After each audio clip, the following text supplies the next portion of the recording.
What is up, guys? Welcome to another episode of the Meaning of Podcast. I am Ace. This is RB3. And this is the podcast where we talk about your favorite filmmakers and the deeper meaning within their films. And this episode is a very special episode because we're going to do another review. This time we're going to be reviewing the superhero movie Deadpool 2, as well as we're going to be talking about Ron Howard's filmography. He's got a lot of movies, so we're going to try our best to make a condensed version so we don't do a 4.5 hour podcast because we don't want to do that to you guys. But first of all, we're going to start with Deadpool review, the Deadpool 2 review, I'm sorry. But before we even get to that, we're going to read your comments from last week's episode. And last week's episode, and the reason why we're doing Ron Howard, is because of Han Solo coming out in a couple of days. And Ron Howard is directing that movie, which was originally going to be directed, or was directed, kind of directed, by Mr. Christopher Lord and... Never mind. Lord and Miller. Phil Lord and Christopher Miller. Yeah. But either way, Christoph Miller. You never know. I've only seen Chris. I'm pretty sure it's Christopher Miller. But either way, guys, as far as this episode goes, it wasn't the worst. It wasn't the bad, man. I mean, we're trying. Hey, man, we had a fun time. I thought it was fun. I love these guys. They obviously have a very small filmography, but I truly feel like each and every one of their films are excellent in their own way, and that's my opinion. But apparently you guys have different ones because we're going to be reading your comments, starting with Mr. Reynaldo Dominguez III. He says, I disagree with Ace, by the way, on Solo. I think the decision to go from Lord and Miller to Ron Howard was a good one.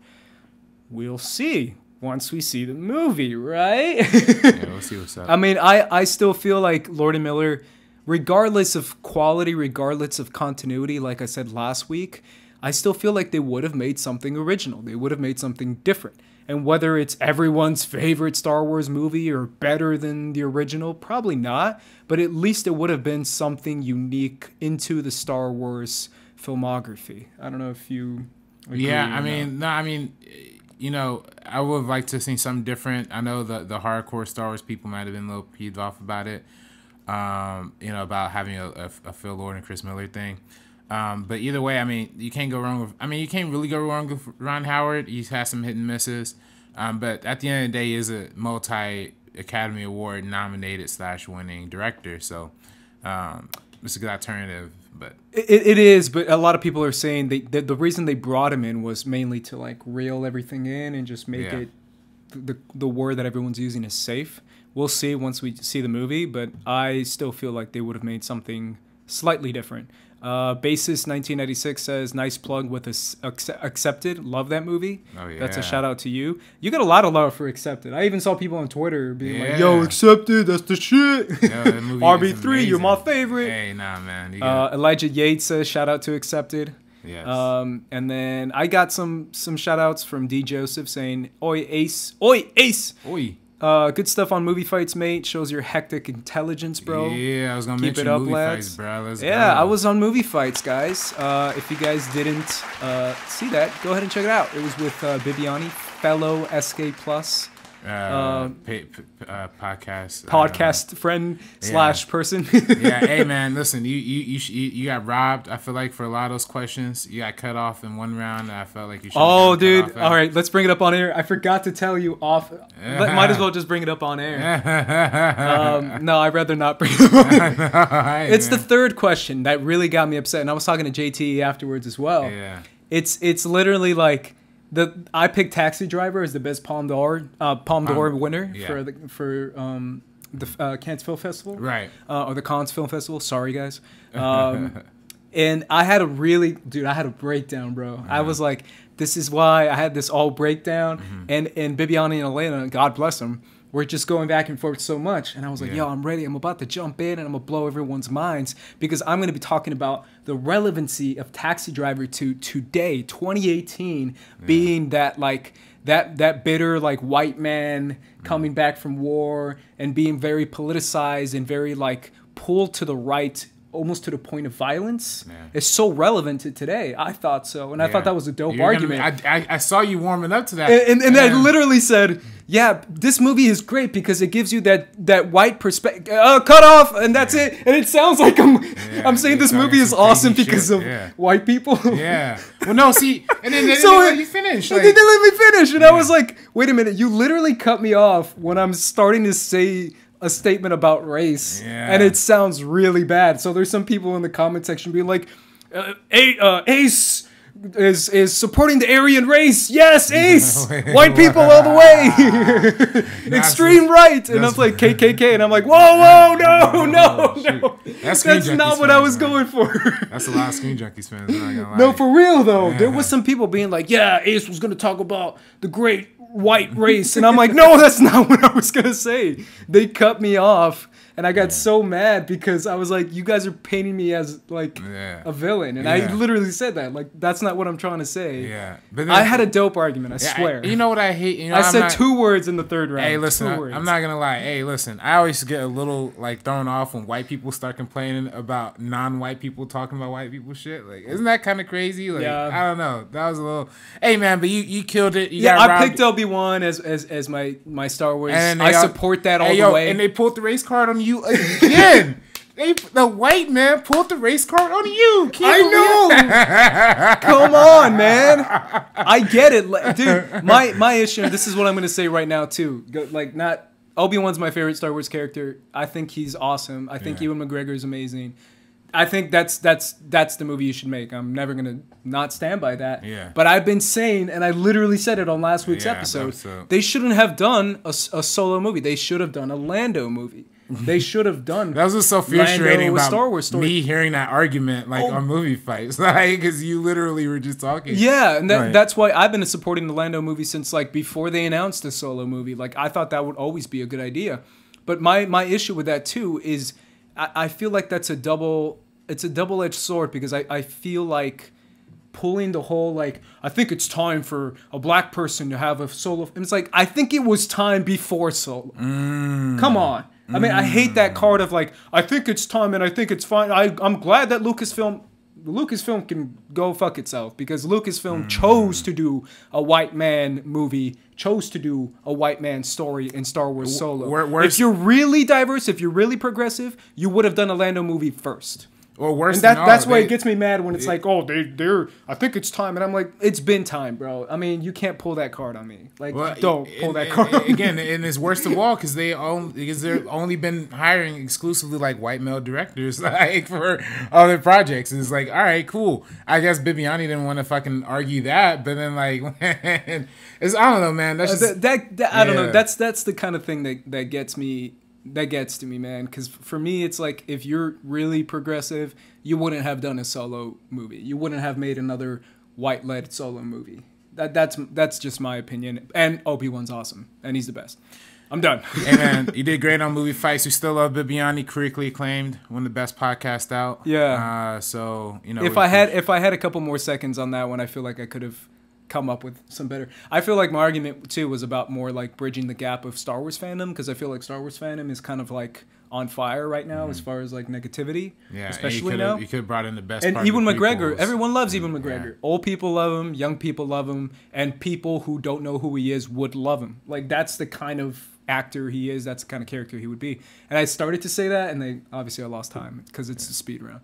Either way, support Obi-Wan, support Lando, support Star Wars. I still do. Support movie fights that Ace was on. Yeah, go and check it out on Screen Junkies, the channel. Yeah, it was fun. It was a lot of fun. You really had him like on the ropes, bro. So I'm trying, man. I'm trying.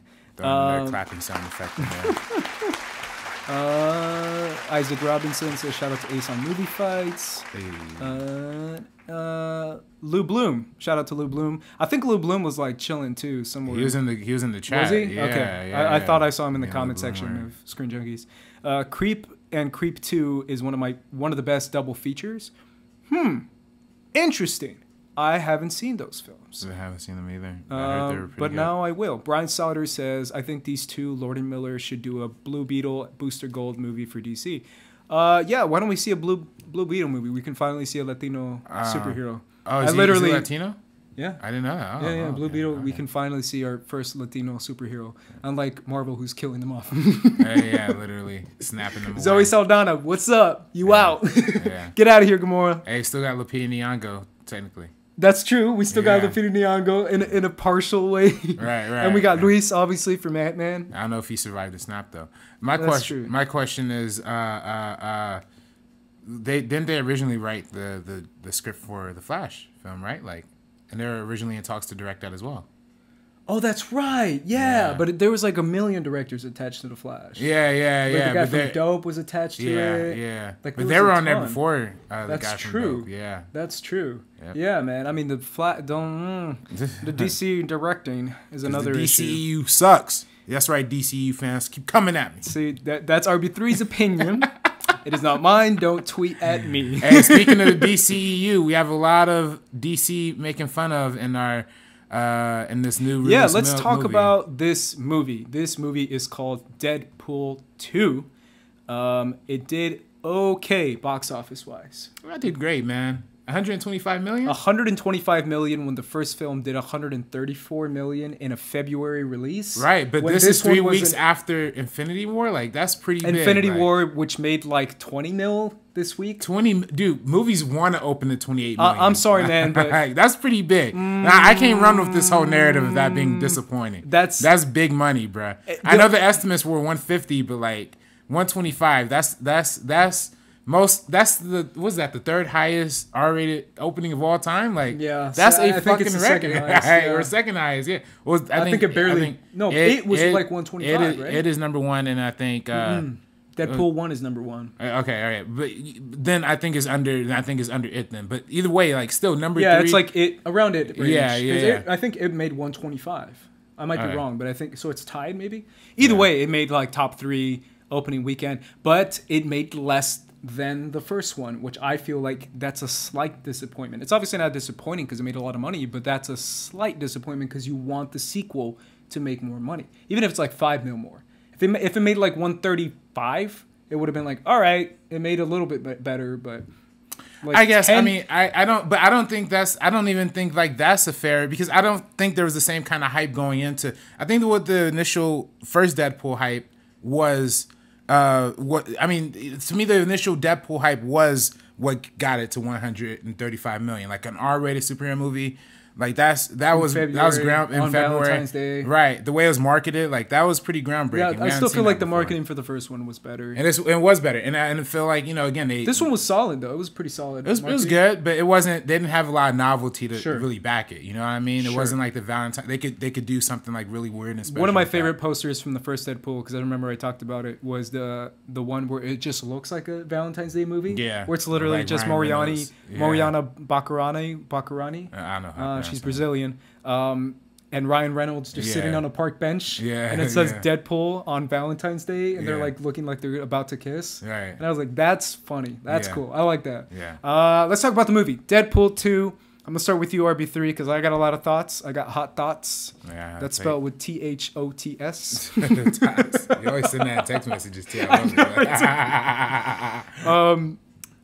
Starting with you, RB3, general thoughts. Liked it, loved it, hated it. What'd you think? I liked it a lot. I actually kind of, it's probably on par with like the first one for me. Okay. I never really thought of the first Deadpool as like the cinematic masterpiece. It was kind of, you can even go back to when I was on the Schmoes No Show. And we talked about the top 10 superhero movies of 2016. I kind of said like the same thing. Like for me, it's funny. It's super funny. It makes me laugh a lot. But then it's still kind of a paint by number superhero movie. And this movie was kind of almost the same thing. It was kind of another paint by numbers superhero sequel. But then, and it took a lot more chances than I feel like the first one did, like narrative wise, that I really appreciate. Some of them were a hit, some of them like were kind of a miss. But I think overall, the fact that it took more risk and it had a bigger scope. The action was a little bit better for me, and it felt like a little less generic. So for me, it's around the same level of hype as the first. Interesting. Yeah. I'm also not as high on the first one as most people are. I didn't think it was as great as people were claiming it to be. It was a lot of hype, to be fair, though. People were giving it like 10 out of 10 and like 9 out of 10. Yeah. They were saying it's like the funniest superhero movie ever, the best superhero movie ever. Like they were saying some big things.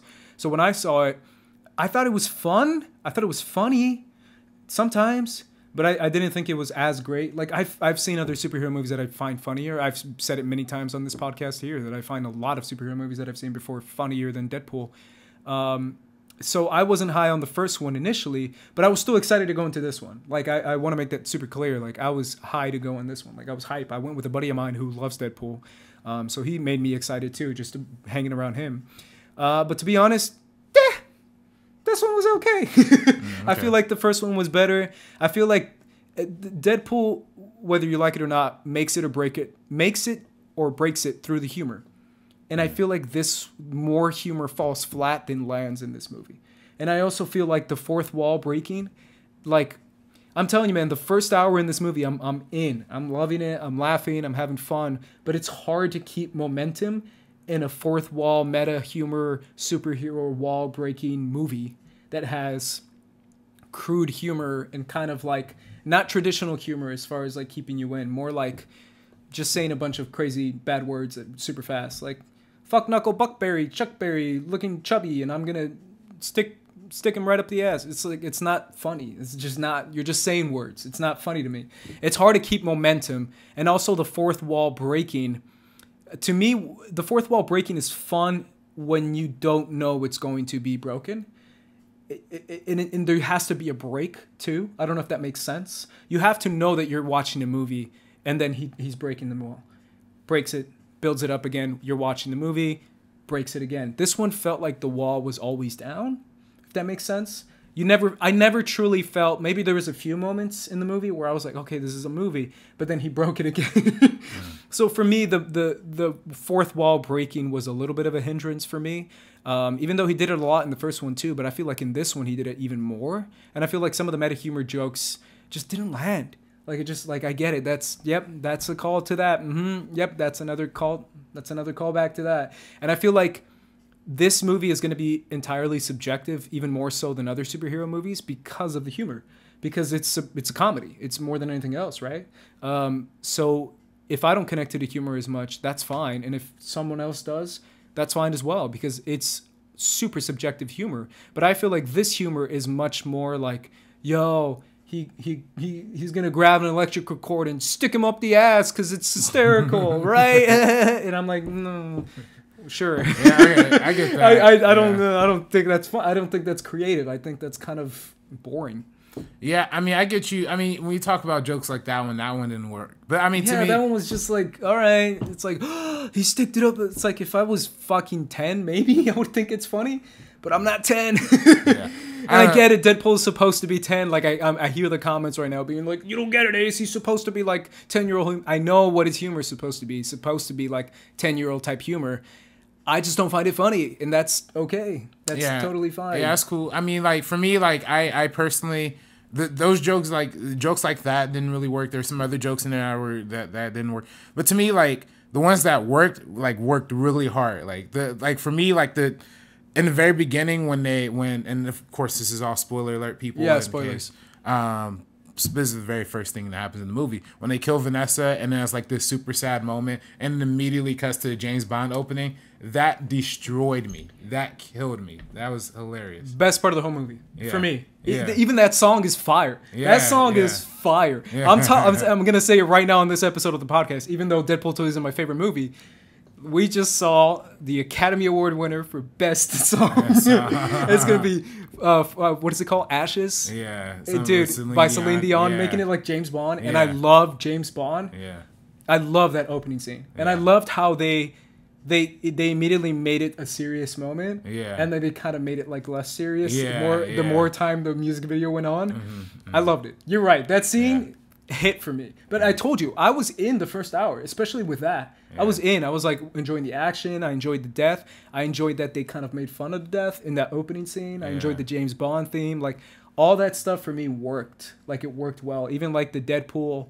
like when he was going to when Colossus was getting to him and he was like bringing him to the house, like all that was funny to me. The X-Men. Okay, the house when he scenes went were to the killing X-Men, me. like When they all just, that, I was laughing, like I was having fun. I'm telling you. Yeah. But then it just started to go down for me. I don't know. Maybe I don't remember the parts that went down so hard because I was just riding so hard off.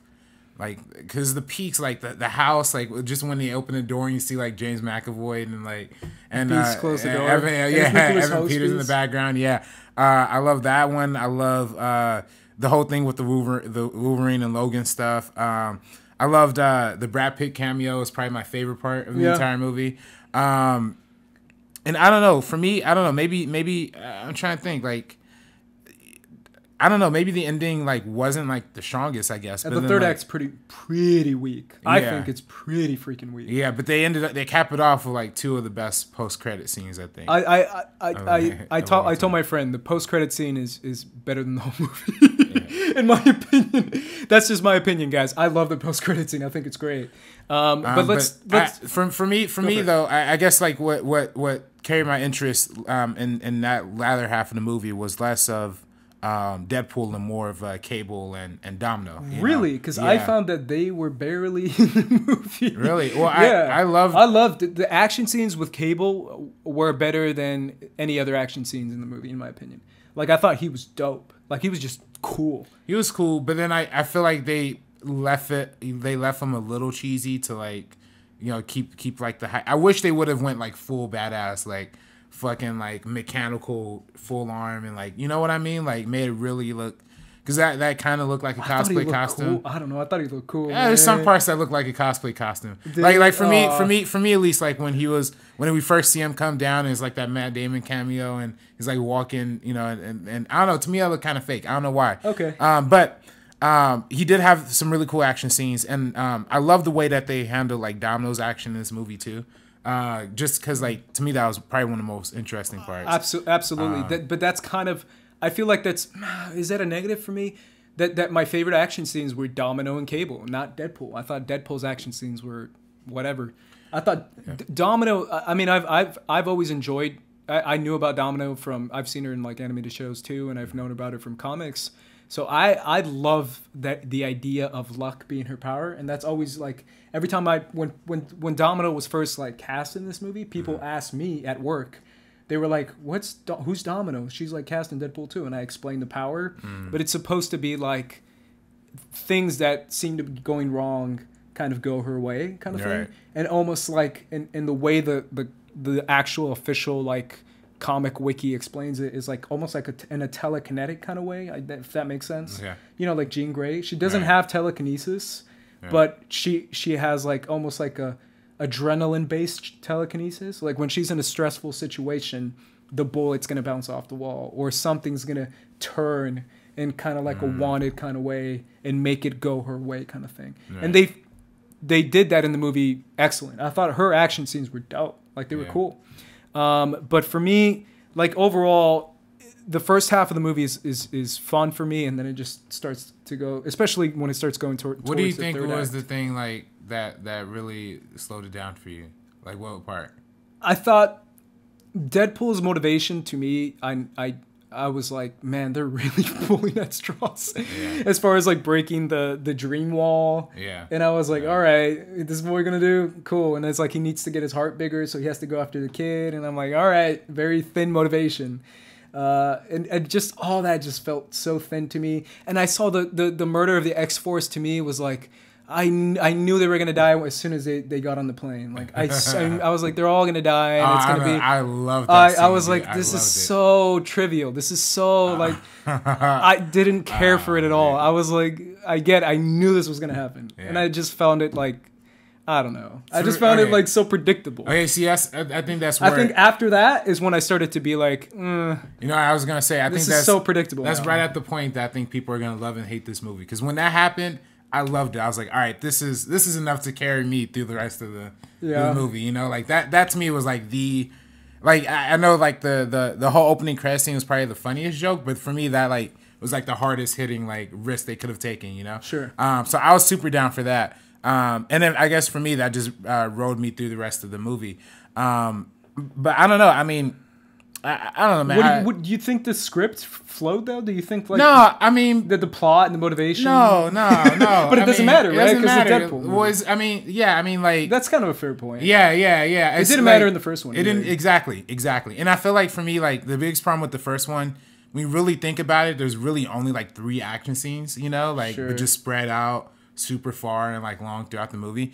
For me, this felt like the action scenes like had a little more of not motivation, but like there's some differentiating that you could do there, and it was a little more varied, and I really appreciated. Yeah, the action wasn't bad. I just felt like most of the humor, especially towards the end, fell a little flat. Yeah, the big CGI fight joke, I thought that was pretty funny. When he was like, "Oh, it looks like a big CGI fight." One of the Colossus and Juggernaut, I thought that was dope. I don't know, man. I just thought it was all right, and I thought it was funny that they made it so self-referential, and they were so open with like ripping on Thanos and like the DCU and like all the Green Lantern shit. Like, I don't know. For me, it was like they finally were like, all right, let's consult the lawyers and see how much we could riff on, like legally. And I don't know. I thought that was.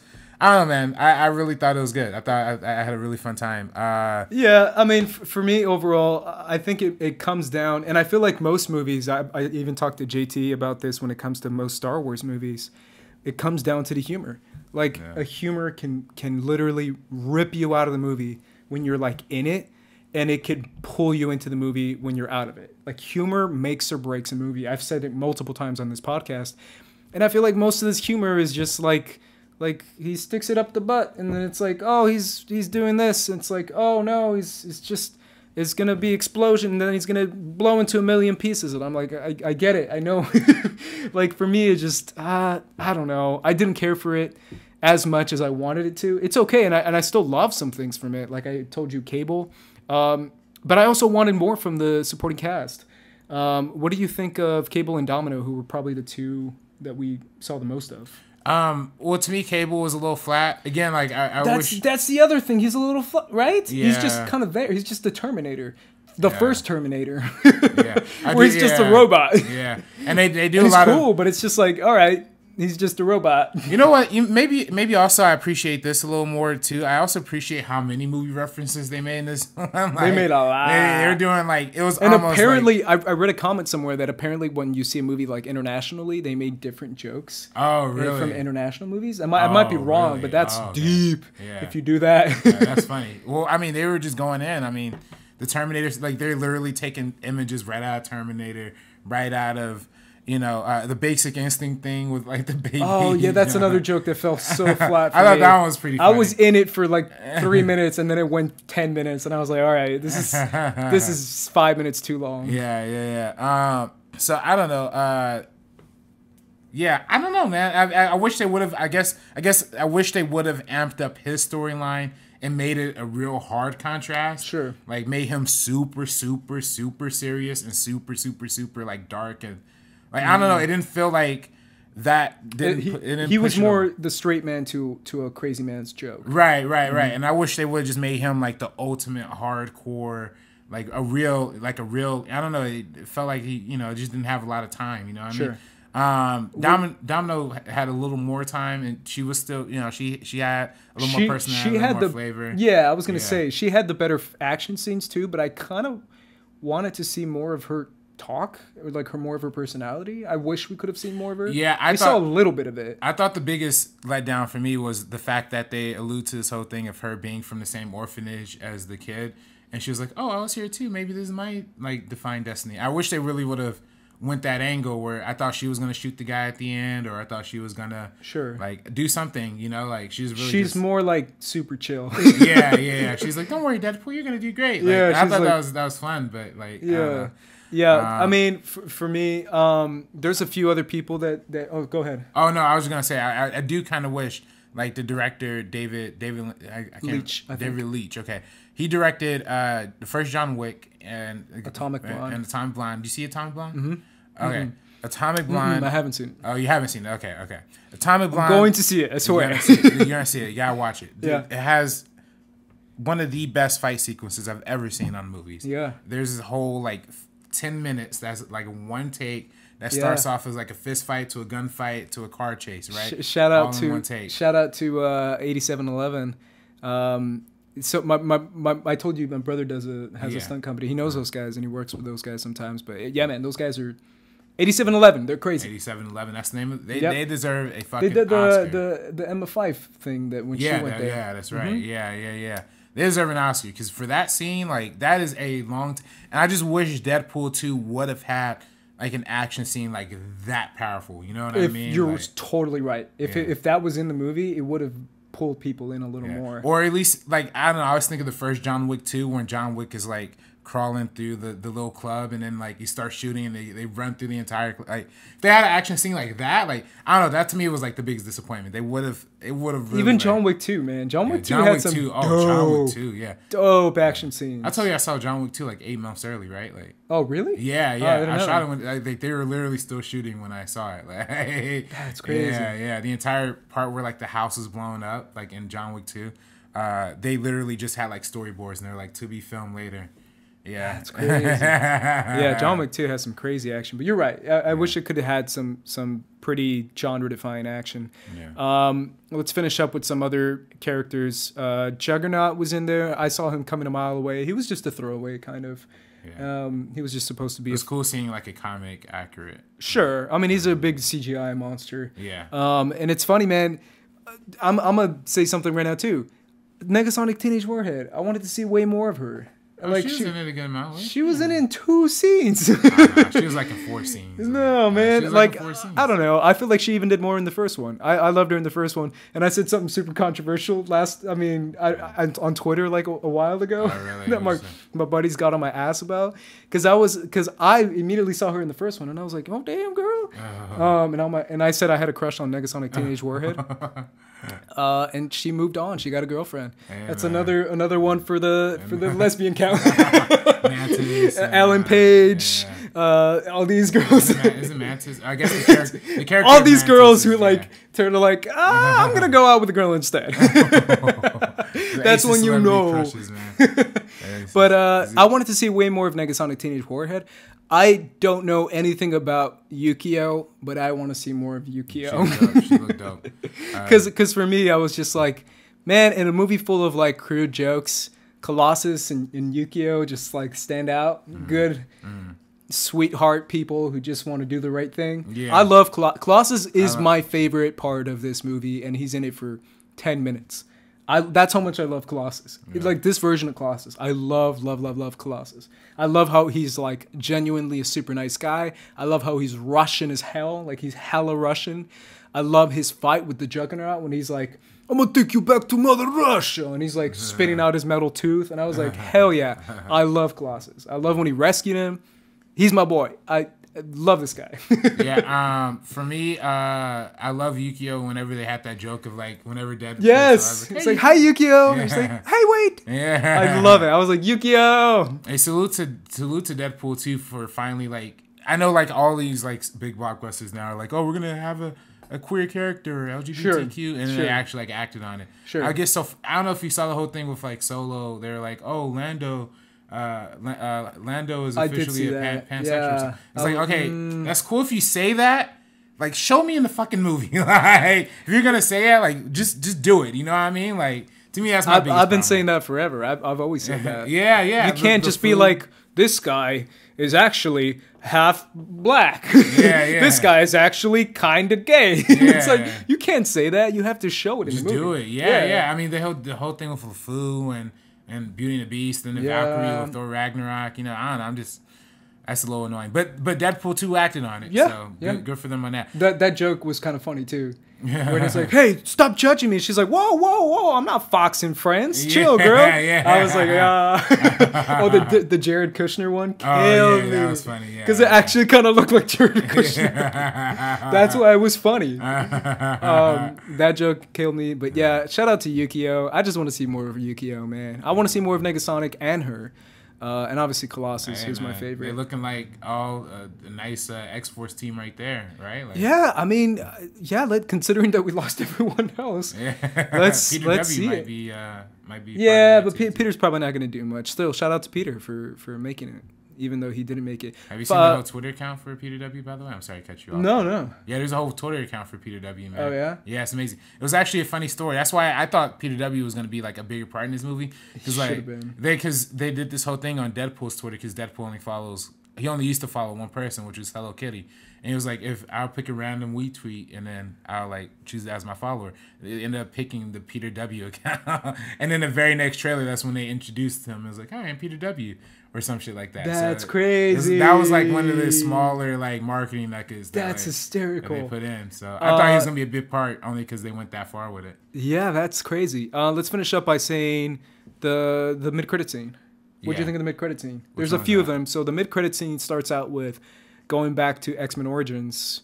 To the original one. Perfect. That's a perfect. That was pretty funny. Yeah. That was pretty great. Is there a post credit scene?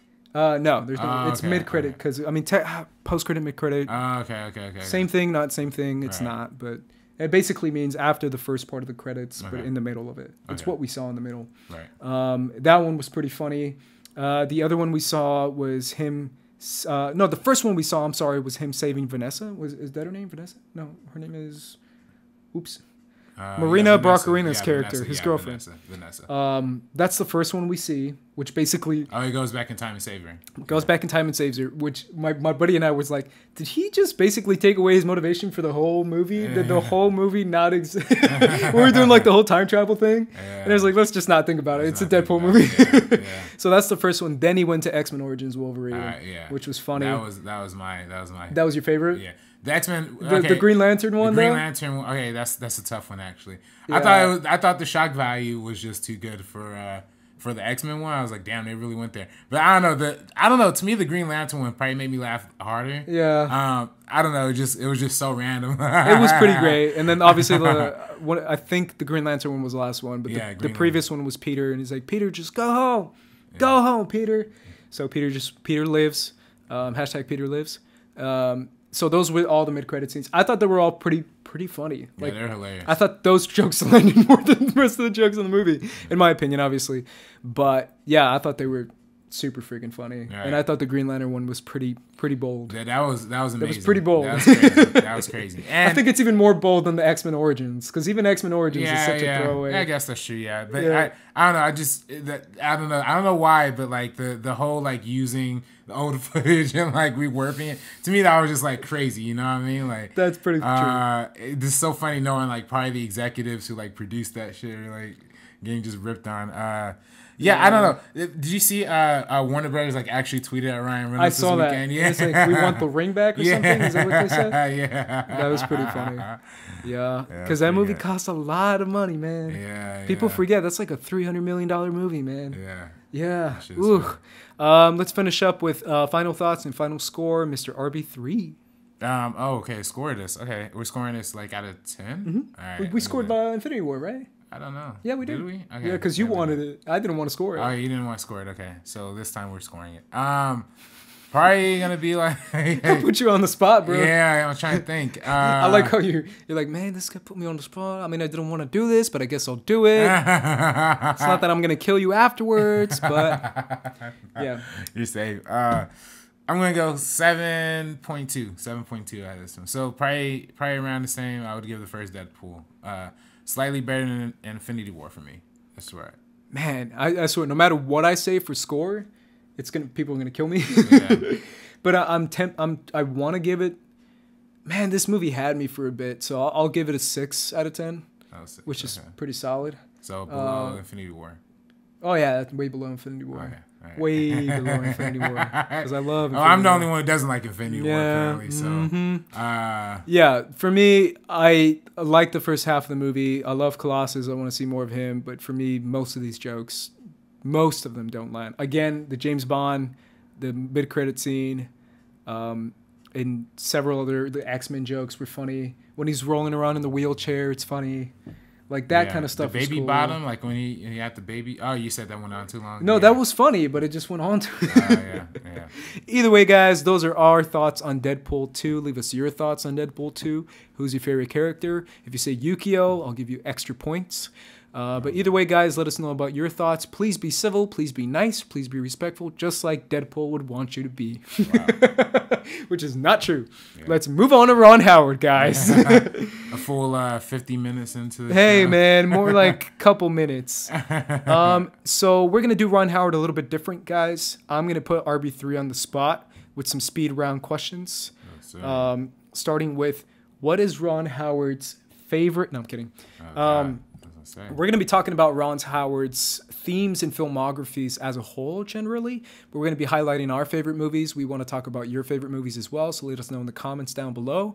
But we're going to highlight our favorite movies and the ones that we feel stand out the most when it comes to his career, because his career spans a very long time, and we feel like it is more appropriate for us to give us our opinions and our knowledge based on movies that we feel more passionate about. So that's what we're going to do. Movies I've actually seen. Correct. But I want to start out with a fun new question, Mr. RB3, and I'm going to put you on the spot, so get ready. Oh, no. Get those fists up, gloves up.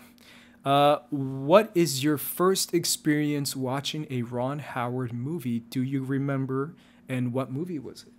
A Ron Howard movie. Now, this is interesting because probably technically speaking, it was probably watching Cinderella Man in high school. Yeah. It's so crazy. I forget. RB3 is a child. Hey, Use a child. Hey, I'm about to be 21 next month, by the way. That's a child. 21. I'm about to turn 21. But I don't know. So that was probably my earliest. But actually, you know what? I guess How the Grinch Stole Christmas probably is actually really the official. I remember seeing that movie, not in theaters, but like on home video a lot. Okay. This doesn't mean I didn't know that was that's technically one Ron Howard movie. So yeah. Yeah, as far as when I mean the first, you don't have to see it fully. Just your first time you fully, not fully. I'm sorry, but the first time you experienced a Ron Howard movie. It could be a partial. It could be your parents. So your parents watching the movie. So it doesn't have to be sitting down in theater watching a movie. It's probably Grinch. But then I saw Cinderella Man. It's probably the first time I knew like, oh, this is a movie of like this director, I guess. Mainly because we had watched Cinderella Man, like I guess we're talking about Depression or whatever, Depression era, and then that movie takes place during that time, so it was like, oh, this is a boxing movie that movie I watched probably in middle school. But then of course Apollo 13 is another one that you get exposed to early on too.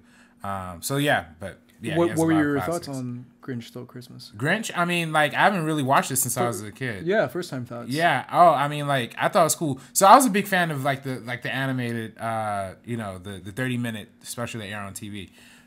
So then like it was like a longer version of that. As a kid, like I really liked it because it was like weird and like it felt like a Tim Burton movie almost to a certain extent. I think that's what a lot of people kind of criticized it for. It felt like too Tim Burton-y.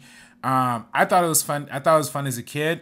But I do remembering liking the animated version way more. But Jim Carrey is still like probably one of the best actors of all time. So he like embodied the whole like Grinch thing, and made it really work and really funny.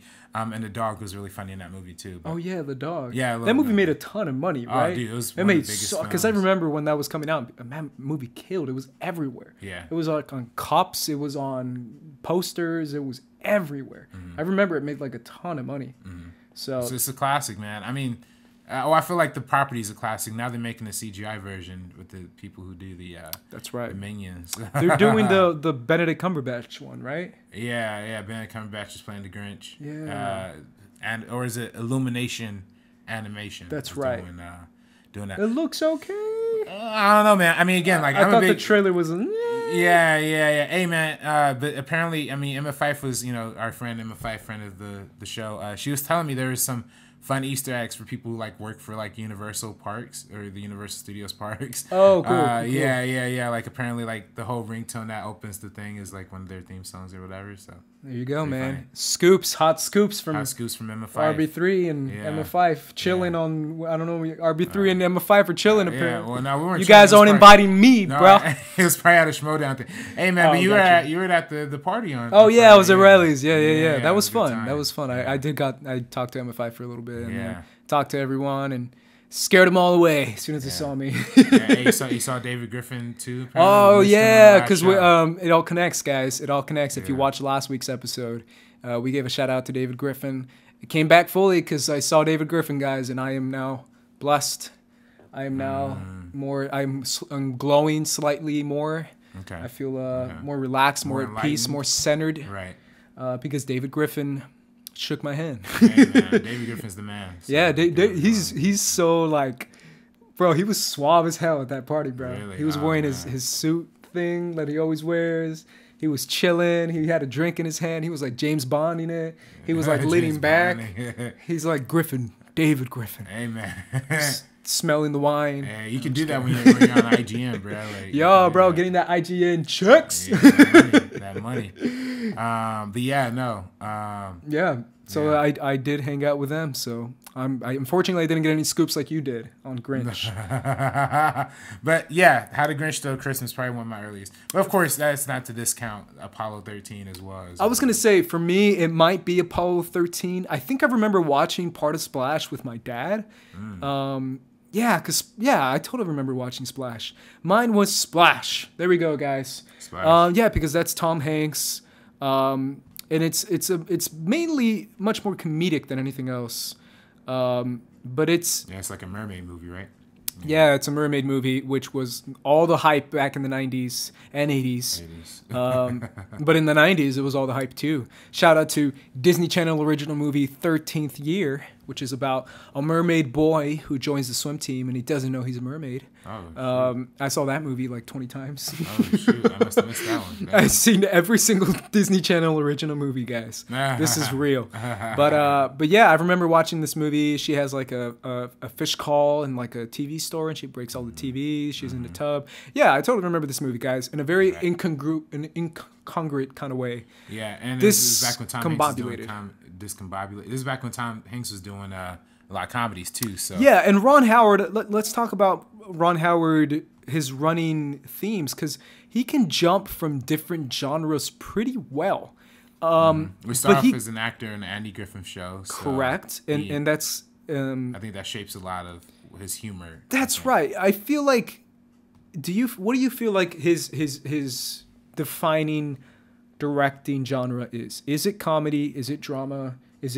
What is it? What do you think it is? Well, I think nowadays it's definitely drama. I think early on in his career there was more comedy-centric stuff. Of course, like Grand Theft Auto and Splash and some of the earlier films were more comedic leaning. And he does have some comedic splashes here and there. First Ron Howard movie I saw in theaters was The Dilemma.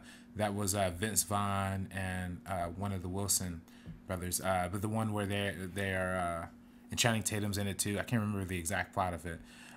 Is it him like finding his daughter or something like that? Something like that. Yeah. Chris Pratt's in it too, right? I don't know. Is he? I don't know, but I thought I saw this movie. But it's a funny little. It's not that great, but it's pretty nice little comedy. Kevin James, that's right. And they play and they make like cars. They make like cars that are initially gas and they're trying to make them electric. Oh, I'm thinking of the wrong movie. Sorry, guys. Okay. Which movie are you thinking of? I forget, but Vince Vaughn is in it, and he's. Like, I know which one you're talking about. With the babies, right? Yes. Yeah. Jennifer Connelly's. Jennifer Connelly's a recurring actress. Ron Howard likes Jennifer Connelly. Yeah. I mean, I don't blame rightfully him. So. Rightfully so. That's more of an example of a modern Ron Howard comedy too, and of course he uses comedy a lot in Arrested Development to show that. I think he. What do you think he prefers? I mean, obviously we can't get inside his brain, but I think he prefers making comedies, in my opinion. Obviously he's known more for dramas, mainly because of the critical acclaim that he gets for the dramas, because of movies like Apollo 13, Like a Beautiful Mind, Frost Nixon. These movies are like, Academy level movies, but at the same time, I feel like you said with the Andy Griffith Show. Is it the Andy Griffith Show? That's the show that he started acting as a kid, as a child. Yeah. He kind of developed a taste for humor that might be. Do you feel like the humor still keeps up, or do you feel like it's outdated? Well, I feel like I definitely feel like it's more modernized. I mean, definitely, I'm not the most fulfilled watcher of Arrested Development, but that's the show that he produces, obviously, and acts in as the narrator. And he directed a couple episodes of it, and I think that show is something that's very a old school kind of comedy, but like presented in like a postmodern kind of way, kind of self-referential, kind of breaks the fourth wall in its own kind of way, but also very high level and studious to a certain extent. So I think that's where a lot of his humor tastes kind of lie, in that kind of genre, and I think he and of course he acted in TV. He acts in a lot of TV and directs some television. Yeah, I mean the thing about Ron Howard, which is funny, and I know this is full disclosure, but it's funny because every time my dad sees Ron Howard, like at an award show or like watching the Oscars or something, he's always like, that's Richie from Happy Days. He always says that. Happy Days for me is the one that a lot of people know him the most from. And funny enough, and obviously he's known more as a director, but as far as his acting, I feel like his role on Happy Days was significant. Whether it was long-lived or not, it was very significant for a lot of people. So that's another kind of thing that deals back to humor, that deals back to different genres that he can kind of dive into. Right. But I feel like that's a very significant part of his career, considering how big that show got. I mean, that show is huge. So I think that's a big role into playing with his directing and his comedy directing. Yeah, and of course, How the Grinch Stole Christmas is also like a family comedy. And yeah, I mean, he's at TV's like a mixture of comedy, that's right, comedy TV genre, kind of stuff. So again, he has a very interesting kind of dances with comedy and drama within his filmography, but it's a little bit of balance of both. But I also feel like his dramas also have a lot of funny moments in them as well, and I think that's what keeps them on pace and keeps them fire. Yeah, obviously, Parenthood is another one of his comedies that people recognize and people remember. Yeah, that's a comic dramedy too, I feel like. That's a good point. But yeah, pretty much a comedy, and definitely, and it even went on to inspire that NBC show, right? Parenthood. That's right. Now I gotta be honest, I've never seen the original movie that he directed, but I have seen like the first season of that show. Interesting. Which is pretty decent. It was kind of like This Is Us before I guess This Was Us was. Before This Is Us was us. Yeah, with us. was with us. Yeah, but yeah, no, this one. I mean, definitely he adds like a flavor and kind of a style to what makes comedy. And I feel like his comedy comes from a very humanistic place too. So, what do you think about Willow? Willow, I've never. Honestly, come on, man! This is a George Lucas movie, bro. Well, speaking of George Lucas, you want to break the news now? Hey, do it, break it. Next week, we are in celebration of Solo. We are doing a Solo spoiler review and the meaning of George Lucas. George Lucas, guys. We will be breaking down Indiana Jones, Star Wars films, of course. Willow, apparently now Howard the Duck. It's all in there. It's all in there. George Lucas, man. That guy's a legend. Yeah. Legend. Shout out to George. But anyways, Willow, man, this is from the mind of the genius known as George Lucas. No interest in Willow? I mean, I've never seen it. So come on, bro. Come on. We'll be watching it for next week's show, though. Next week's episode of George Lucas. What the thing about Ron Howard with George is the fact that it's truly friendship. At the end of the day, it's me and you jumping off making movies, right, where you have to trust the person you're working with, and he trusts George on a creative level.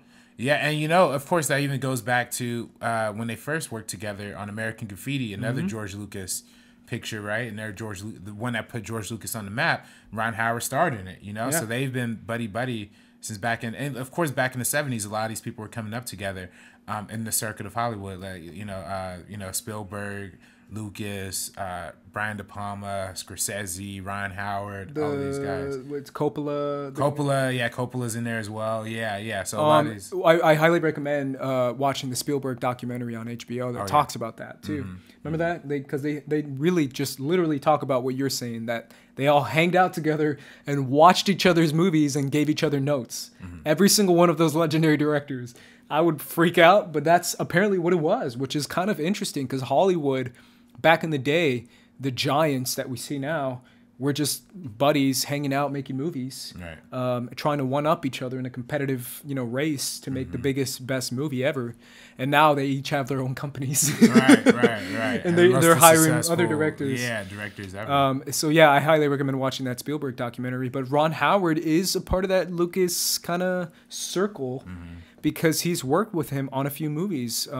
whether you said acting, like you said, or even writing Willow, which Ron Howard directed. And I feel like, funny enough, we see so many years later, now in 2018, how he's taken the visions of Lucas in Star Wars and redid, or whatever he did to Lord and Miller's version, to make a Star Wars movie. And now Ron Howard is part of that universe, which is kind of interesting if you think about it. I saw them hanging around. I saw the red carpet, a little bit of it, and I saw them hanging around each other and like saying what's up, because George is very he's very like closed off from the new trilogies, and he's closed off from the new Lucasfilm. He's very much not, I don't feel like he's consulted. Let's just say that. Right. I mean, I don't know if Disney's asking for his help anymore. No. You know, and I think they directly asked Kathleen if I remember an interview I watched, they said, you know, this, do you ever ask George? And she's like, no. She straight up said no, which is kind of funny. And she's like, no, you know, he talks to me sometimes, and he like says some things, but I usually just right. She didn't say ignore it, but she basically said ignore it. Yeah. You know, Ron Howard was supposed to direct the prequels.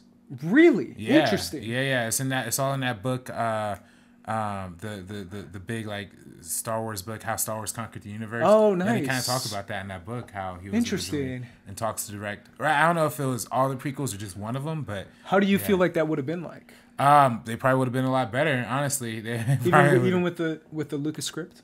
Yeah, because I feel like, you know, he would have probably seen it. I mean, we can't discount how much of an actor's director he is.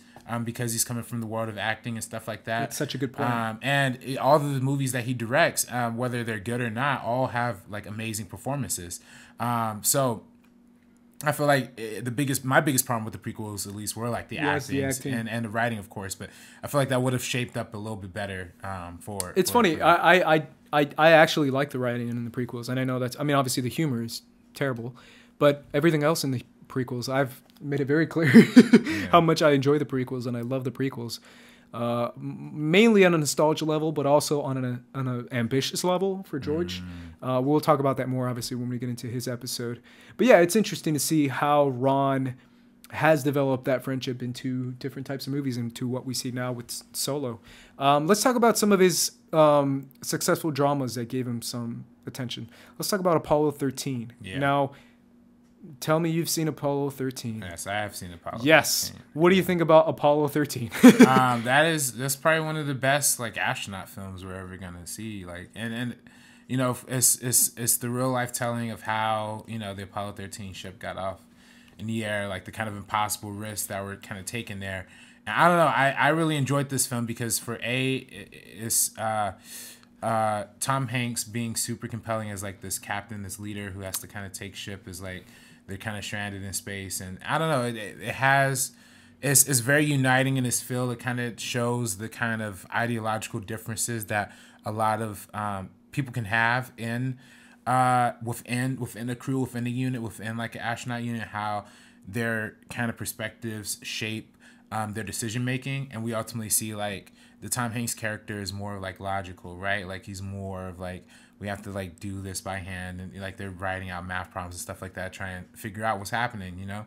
So I don't know, to me it was very, and I also love that Ron Howard also highlights a lot of math in his films. We're going to talk about Beautiful Mind as well, but you know, math, I guess, I don't know, as somebody who like back in high school, I used to study a lot of math, you know, of course, I mean, everybody studied math, but like for me, I was like, that was like kind of. You were into it. I was into it, yeah, and like there was never movies that like accurately represented like the kind of like problem solving that goes into it, I guess. So what do you think of the what was it called?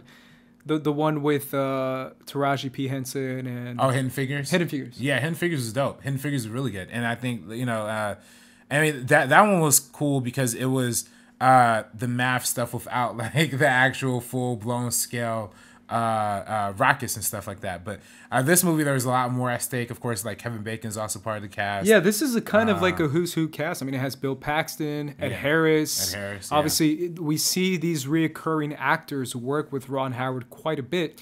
And that's something that he likes to do. He likes to work with, I mean, obviously Tom Hanks. He's worked with Tom Hanks on several movies, but obviously Ed Harris, who's also in A Beautiful Mind, and these actors that keep coming up into his movies. But like you said before, he's an actor's director, and he gets these kind of performances that make you know, legendary movies like Apollo 13. So what do you think specifically about the kind of performances that this movie delivers, even from like, when did this come out? 95, right? Because this is 1995. Tom Hanks. This is like the hot streak, right? Yeah, like, continuing. And this is Tom Hanks when he's like taking people out. yeah. I mean this. I don't know if he won an Oscar for this part, but he was at least nominated. I know that for sure. But he just came off of winning 2 back-to-back from Philadelphia and then from Forrest Gump. So then this would have been, I think there's like his 3rd nomination in a row or something like that. If he was nominated, I'm not sure. But like, you know, even still, like setting up a kind of cast like this, you don't get like a cast for a big budget like kind of thriller, because this is kind of a thriller, but it's more of a biopic thriller in and of itself. But the subject material is like very important to kind of nail, and I think a lot of the actors in this movie and like did a lot of research and like getting like the accurate kind of voices and like character personalities of like the real life people. I think that's pretty crucial and pretty awesome for like basing this off of reality and paying respect to the material. So I'm all for that. Yeah, I mean, like you said before, it's interesting to talk about stuff like space in a very realistic type of way, because obviously the stuff we see now in space is very much far-fetched, and it's like more gravity. It's or more like yeah, that, it's more it's much more fantastical than anything else. It's more sci-fi than it is science based. Right. It's more science fiction based. Yeah. Or this was science nonfiction. If you really science, which is interesting because you get to explore something real, which is much more, you know, powerful and compelling if you really think about that, for sure. I was just checking, what year was Forrest Gump? I forgot. 1994. Got it. Same year as the Palme d'Or winner, Pulp Fiction. That's right. Pulp Fiction. Yeah. Holy crap. And The Lion King, and what's the other 1994? Oh, Shawshank Redemption. Let's talk about, speaking of math, let's unless you had something else to say. No, that's it. Let's talk about A Beautiful Mind. Yeah. This one came out in 2001. 2001. This came out after How the Grinch Stole Christmas, which came out in 2000, I believe. Yes, it did. Yeah. A Beautiful Mind. Speaking of math, Mr. RB3, what are your thoughts? This movie's long. Yeah. I've rewatched this one too, guys. So I've recently rewatched it. It's longer than I remember. Yeah. It's been a while since I've seen it, so I really wanted to rewatch it again.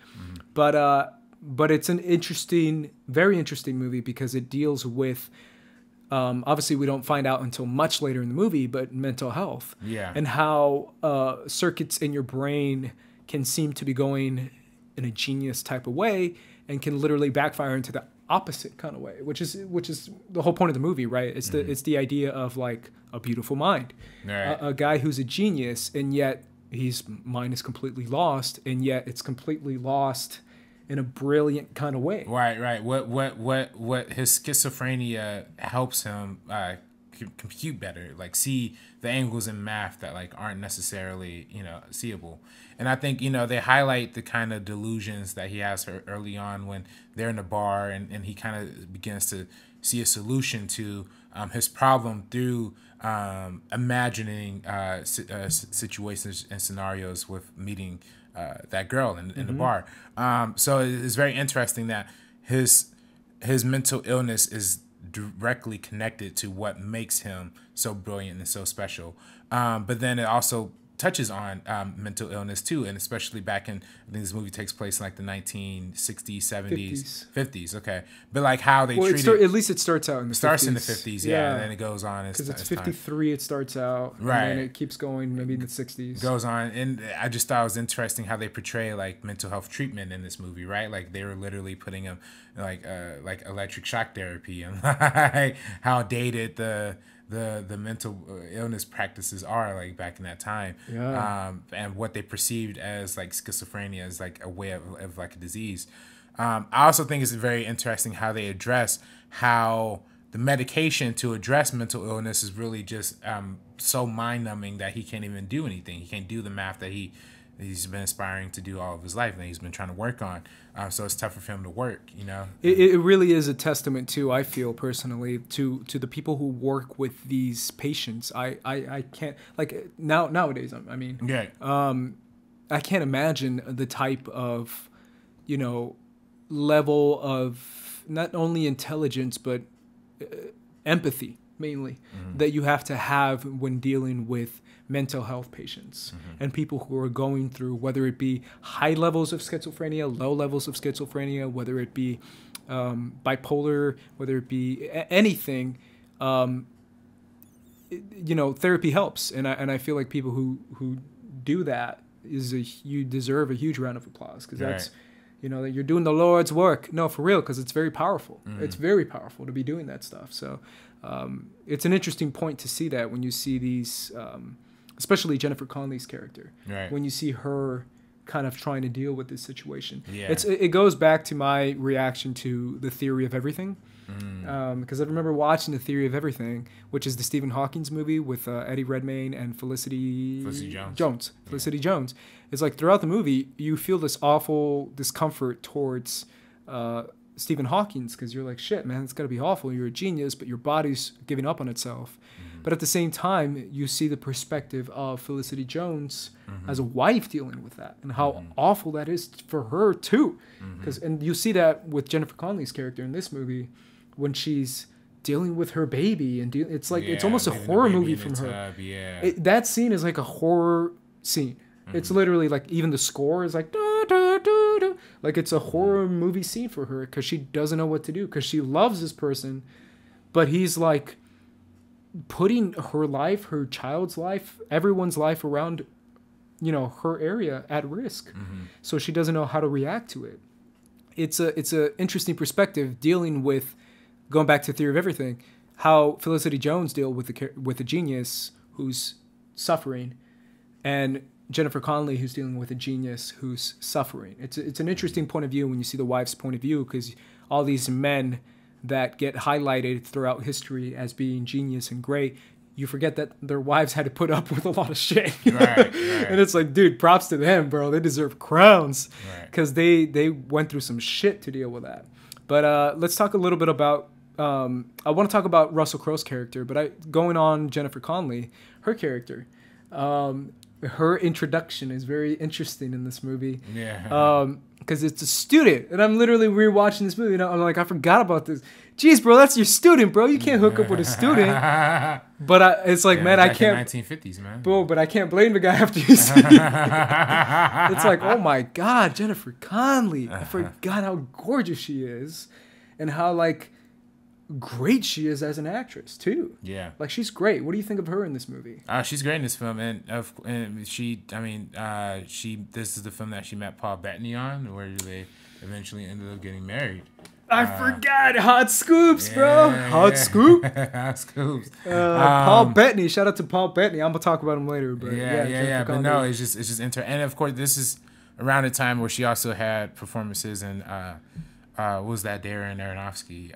That's right, Requiem for a Dream, which is another heartbreaking performance that she gives in that movie. She's great in that movie. She had too. a hot streak like in the early 2000s, I feel like. And this is definitely one of them. She had won an Academy Award for this part in A Beautiful Mind. It says as much. I mean, like you said, she has a lot of emotional weight to carry in this film, especially contrasting off of Russell Crowe playing John Nash.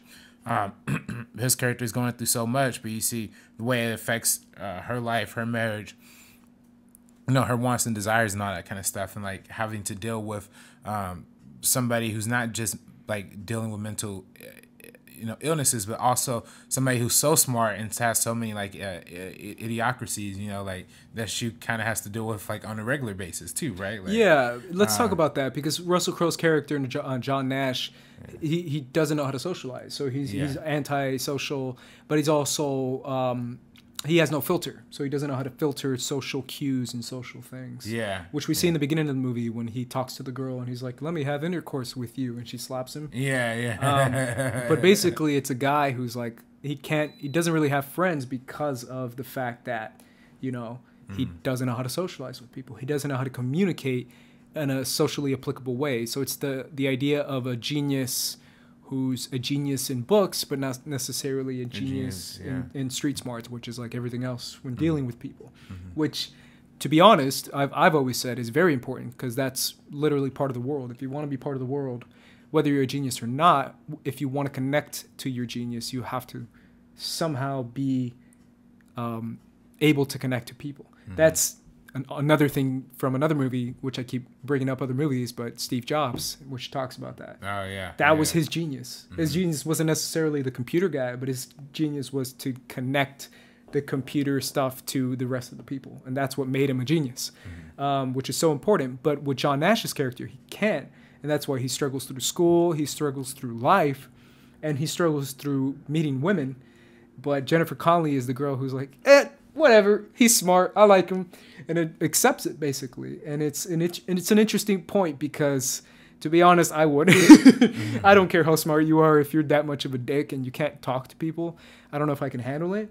But you're right. She's not only handling the schizophrenia part, but she's trying to handle the fact that he's just an antisocial weirdo who doesn't know how to communicate. So that's another difficult thing too. Right, exactly. Yeah.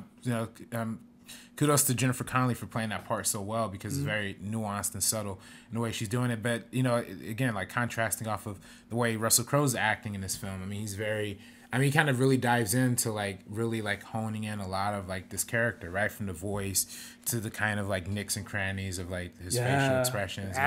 The accent, West Virginia, man. Yeah. Those accents. So shout out to our West Virginia fans. Yeah, isn't or Mark Ellis is from the VA, like the original. Yeah, Virginia. Yeah. Only for why don't they have an East Virginia, man? I don't know. What's they got East Virginia, West Virginia. Yeah. That kind of died. It was like a joke in Deadpool too. But yeah, no, I think he really hones in on what makes that character like tick. You know what I mean? And what like you kind of just see as much in his eyes as much as you see in like his voice and stuff like that. And we were talking about Tom Hanks being on a hot streak before. This one was Russell Crowe on a hot streak. This is coming off Gladiator. Yeah. Because remember, Gladiator came out in 2000, and he got nominated for that too, I believe. I think, did he win? I don't know if he won. I don't think he won for that. But I remember at least he got nominated for it. And he was, I mean, obviously, Gladiator is one of my all-time, if not my all-time favorite movie. So I love that movie. I've seen it like a million times. Trust me, Ridley Scott's episode is going to be crazy. I don't even know. It's going to be a 4-parter, bro. Oh, no. Oh, shit. But for me, like, I love that movie. But yeah, this is Russell Crowe showing his, like, acting weight. Yeah, and I think this was nominated, the year it came out, he was nominated for Best Actor in Leading Role. He was nominated against Denzel in Training Day, that one. And I think it's interesting, I think switcheroo, right? I think that's when they had, I think a lot of people thought like Denzel should have won the Oscar for Hurricane, but I think they gave it to Russell Crowe for another part. But then they gave Denzel the Oscar the year Russell Crowe and like should have won it right for this one. Yeah. So it's just interesting how they kind of switched that around, I think. Interesting. It's either for this movie or Gladiator. I'm not 100% sure, but yeah, either way, like that's a tribute to like the hot streak that Russell Crowe was on during this time, and I think that's what really like impacts this movie too, right? Is like how are you able to convince somebody that you're seeing delusions and people still be okay with that, right? That's a fine line to walk. But then Ron Howard, is kudos to Ron Howard for making this choice. When the original John Nash, he said in some interviews that his delusions aren't like visual, they're auditory. But like he in this movie, they make them visual just so the audience can understand that. Like when he's talking to just random walls and shit, like he's not seeing that, like he's seeing fully realized people and fully realized characters in his own mind. So I think that's really powerful and important too. So to the character, yeah, for sure. Finally, let's talk about Paul Bettany, my boy, my homie Paul. What's up, Vision? I love Paul Bettany, man, and I don't feel like he gets enough credit for being a dope actor. He's great in this role too, and obviously he's not necessarily a real character. Yeah. But you're right. This is what kind of put Paul and Jennifer together, which is interesting, man. All these Hollywood couples coming together, man. Yeah. Now we got she's the voice of what's her name, Karen. In Spider-Man Homecoming, and Paul Bettany is Vision. It was funny. I was I saw Kevin Feige and John Favreau. Yeah, you chill with this guy's hanging out with Kevin Feige. No, man. I ain't chilling with Kevin Feige. He was at USC. They're doing a 10-year anniversary for Iron Man or whatever. Yeah. And he was telling this whole story about like how John Favreau was just saying this whole story of like they literally got Paul Bettany to, like for Jarvis, just because like they're speaking on the phone. They're like, oh, if you record some lines in like half a day, like, and just send them, and we'll put them in the movie. And like literally it just ends up evolving to this fully blown out superhero part, which I just think is super fascinating. But yeah, no, it's just, that wasn't even, his whole part in Iron Man wasn't even like supposed to be like this big thing, like. Yeah, but he's one of the best parts. Yeah, he's the best part of the first, one of the best parts of the first Iron Man. I talked about Friday. I freaking love Friday, bro. Friday's my girl. Shout out to Friday, my Irish AI girl. But she's obviously the new AI for Tony's suit. And obviously started with Jarvis, and now we got Karen, which is Jennifer Connelly. But they can have so much character just off of voice. I feel personally that it could be a character within itself. And it's so funny going into Age of Ultron too, because I remember talking to non-comic book fans talking to me about people like Age of Ultron, because they were like, oh, so it's like he's like Jarvis, but he's like not Jarvis, because he's like a new Jarvis, but he's like fully realized into like an actual robot, so he's Vision. And I'm like, yeah, this is some deep shit, bro. So for me, I love it. So I love that they gave him more of a role, and that's why he was actually one of my favorite parts in Infinity War. R.I.P. R.I.P. Yeah. Anyways, he gives a great performance in this movie as well, and he really stands out to me. Him and Ed Harris playing both Delusions. That's right. Ed Harris is great too. Yeah, Ed Harris is always great though. He's almost like I watch Westworld, and he's great in that too. Oh yeah, he kills it in Westworld, man. Yeah, he kills it every episode. So he kills. I mean, he's the Man in Black. Yeah, so he literally kills it. Yeah. I think it's super interesting that they kind of. It's kind of like a subplot, but the meaning of, right, like how they kind of this whole idea of like this Russian spy conspiracy to like how that was kind of, and then this takes place in the 1950s during the McCarthyism, the hunt down of communism kind of thing. So of course it makes sense that his delusions are what parallels what's happening in real life. And that he thinks he seemingly convinces himself that he's this greater piece of like this large scale military operation, spy operation, right? So it's interesting how they kind of contrast that and show that. Yeah, it's almost like your internal perception of the world suddenly becomes the world that you're convinced you're seeing, right? Because what you believe in on the inside is manifesting on the outside. In a vision type of way. And what you're believing on the inside is influenced by all the media and press that's happening on the outside. I think that's a big theme throughout Ron Howard's filmography too. It's like the media, right? The TV, the things that people are watching, how what's around them are affecting these people, right?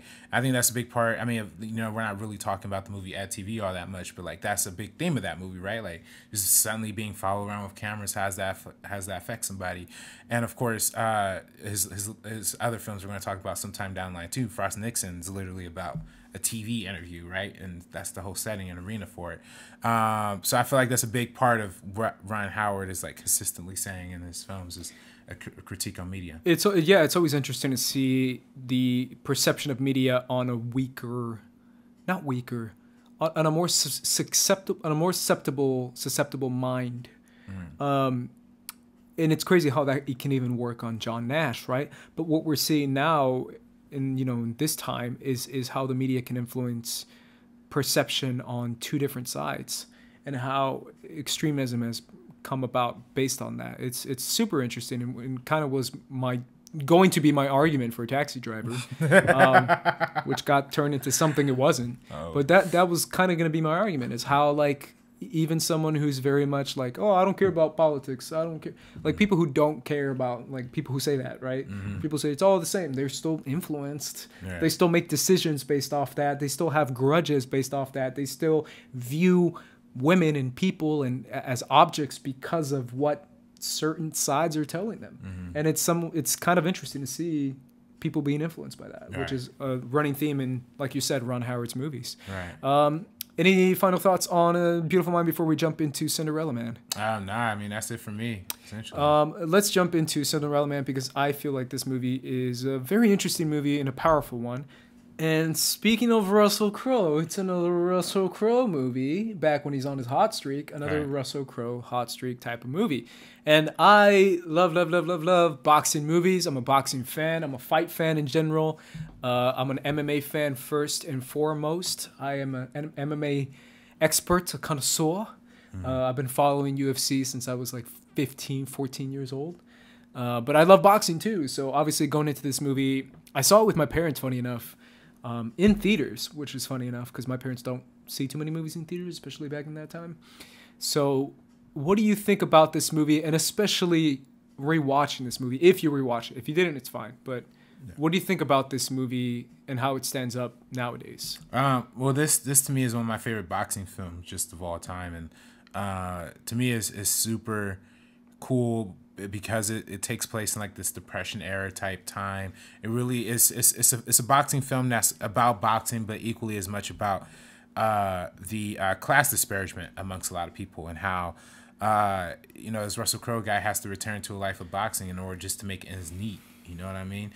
And I think it's especially commentary on how low income people use sports and use outlets like boxing to try and get ahead, to try and get an advantage, because putting their body at risk is what is going to put food on the table, you know what I mean, for their family. So that to me is probably one of the parts that stands out the most. To me that's why this movie carries so much weight, because it's this large analogy about class, but also this kind of internal metaphor for like getting past that old stage of your life, right? Like getting into the groove again, and like making and trying to regain and recapture what you once had. So this movie's super powerful to me. Yeah, I think I've talked about it before, and I don't want to generalize, but I'm going to somewhat generalize. But boxing is somewhat of a sport that's kind of targeted towards people who are much more lower class. Mm-hmm. It's always been that way, literally since the 1930s, which is this movie is set in. It's always been a kind of sport that, people who are much more, like in Creed, when the guy says these guys are fighting for their lives, like these guys are fighting to put food on the table, man. You're rich. You don't need to fight. You don't need to fight. That's the whole running theme in Creed, because boxing is all about class. Like it always has been. It's always been a sport that's targeted towards people in the lower class. So it's interesting how this movie literally takes that when seemingly the entire nation is falling into the lower class with the Great Depression. Mm-hmm. So it's an interesting movie on that sense as well. And also on the idea of using boxing as one giant metaphor, which is obviously all the Rocky films, as a way to show fighting for your life, fighting for literally fighting, right? Because we hear that term fighting as like, keep your chin up, man, you got it, kind of thing. But this one in an actual literal sense, when he's actually fighting to make ends meet, like you said before, and also fighting to get past this economic depression too. Right. I mean, right? That's part of it, is like people who, even nowadays, people who struggle with, finding a job and losing a job and trying to find another job. It's a struggle. Like it's scary and it's frustrating. Right. And I feel like that's what this movie's about. And it's relatable to so many people because of that. Because, there's so many people. I mean, who hasn't lost a job and who hasn't looked for a job and been frustrated because of it? So this movie deals with that in a much more real sense, and also on a family issue, right? Because he's fighting for his family, his wife, and he's trying to technically be the man of the house, right? And be the provider of the house and make a living for everyone else around him. Right. So trying to support the patriarchy. Yeah. And that's a big thing in this movie. And of course, this movie takes place in the 1930s. I think what makes boxing films so universal is one of the oldest sports in American history. And the reason that being is because it's one of the most accessible media coverage sports, right? Like there's only a lot of times with big sports like basketball, football, multiple teams, multiple players. So the reason why boxing kind of blew up in the 1910s, 20s, 30s is because it was easily projectable over the radio, right? You could just announce like two boxers fighting head to head. It's a sport that lends itself to color commentary. And I think that's even why it lasted all the way up until television, right? Because for TV, it's really only just one square arena with two boxers, pretty easy to follow. They literally identify by the color of their trunks, and it just and it's evenly lit, so it's real easy to shoot. But back in this movie, they portray a lot of like the radio coverage of it, right? Like the whole community listening to the radio. I think that's why boxing grew, like you said, in low income communities, because it was accessible to lower income folks. But also enjoyed by the higher income people who can afford to go to these matches, or when TV comes around, eventually can afford to like get a TV and watch these fights too. So it's pretty universal. Yeah, economics and class has always been a part of boxing, and it continues to be. I highly recommend a Netflix documentary called Counterpunch, I believe. I don't know if you've seen it. I haven't seen it. No. But it talks about how it's a negative portrayal of boxing, but to be honest, it should be, because boxing right now is kind of corrupt. In the way they treat their fighters and the way they set up matches. And it talks about how, it targets poor people, and then it says, hey, we'll pay you this much money, and it's like a check, and they're just so desperate for a check. If you fight this guy, and it's like some fucking number one contender, 30 and 0. $10 million for their fight, and meanwhile you're not getting paid like. And it's always like a complete mismatch. Yeah. Like every time you think you have a chance, it's a mismatch. And then it really, like, this documentary is very much targeted towards Floyd Mayweather. Yeah, trust me, it's interesting. I still recommend watching it, but they call it the Mayweather system, as far as like fighting like nobodies and paying them, and then Mayweather just keeps getting his record, because it's all about that it's all about that record being the undefeated record, because it's really powerful and important to say undefeated as like a resume builder for boxers. Right. So they always try to do that by mismatching people, and that's like the Mayweather system. Right. It's interesting, but it's got thoughts, but it's class and money has always been a part of boxing, because people need to make money, and for people who don't know, it's awful. Like, it's awful. Like, being a fighter is awful. Like, cutting weight is one of the most dangerous and awful, disgusting things you can do. Like, I've seen it close hand, and it's disturbing. Like, it's basically anorexia times 10. Anorexia with people on treadmills who haven't eaten in days, and they're trying to lose weight. It's pretty harsh. So on top of that, it all comes back on food and providing, right? Because you're trying to cut weight and make weight, and you're not eating, and you're training, so you're exhausted all the time. So yeah, it's pretty awful. So and, that even goes further to the point of you see back in these days, like, people were literally dying in the ring, bro. Like, his opponent in this movie, Russell Crowe's like main fighter, he's like, yeah, I killed people in the ring, and he was like totally cool with it. Like, so it's like, yeah, the cutting the weight, like, just, I don't know, man, that shit is like. People, because I already said I follow MMA. Let's just say people nowadays still, are close to death cutting weight. I'm not joking. Like, even recently, Khabib last year couldn't make weight, and he got taken to the emergency room trying to make weight. Same with Cyborg. Cyborg, for anyone who follows women's MMA, couldn't make weight, and she was almost killed herself. I'm not joking. Like, when you're running on no food for a week, and you're literally running on a treadmill, your brain's gonna go like, because it's like, you need food to live, and on top of that, you're running on a treadmill and lifting weights. It's disgusting. It's really awful. So it's one of the hardest sports ever to do, and it's targeted towards people who can't pay for their own food. So it's pretty tough. So I this movie hits on those notes on a very realistic kind of way, and in a very era-defining way, because this is the Great Depression, which is what everyone knows about in American history. So it's very powerful for that, too. Yeah. And a shout-out to Renee Zellweger, too, for this movie. Yeah, Renee Zellweger, yeah. Hey, Renee Zellweger. Oh, that's the name. Zellweger. I still think that's bullshit, but whatever. I talked to JT about that when I was at Movie Fights.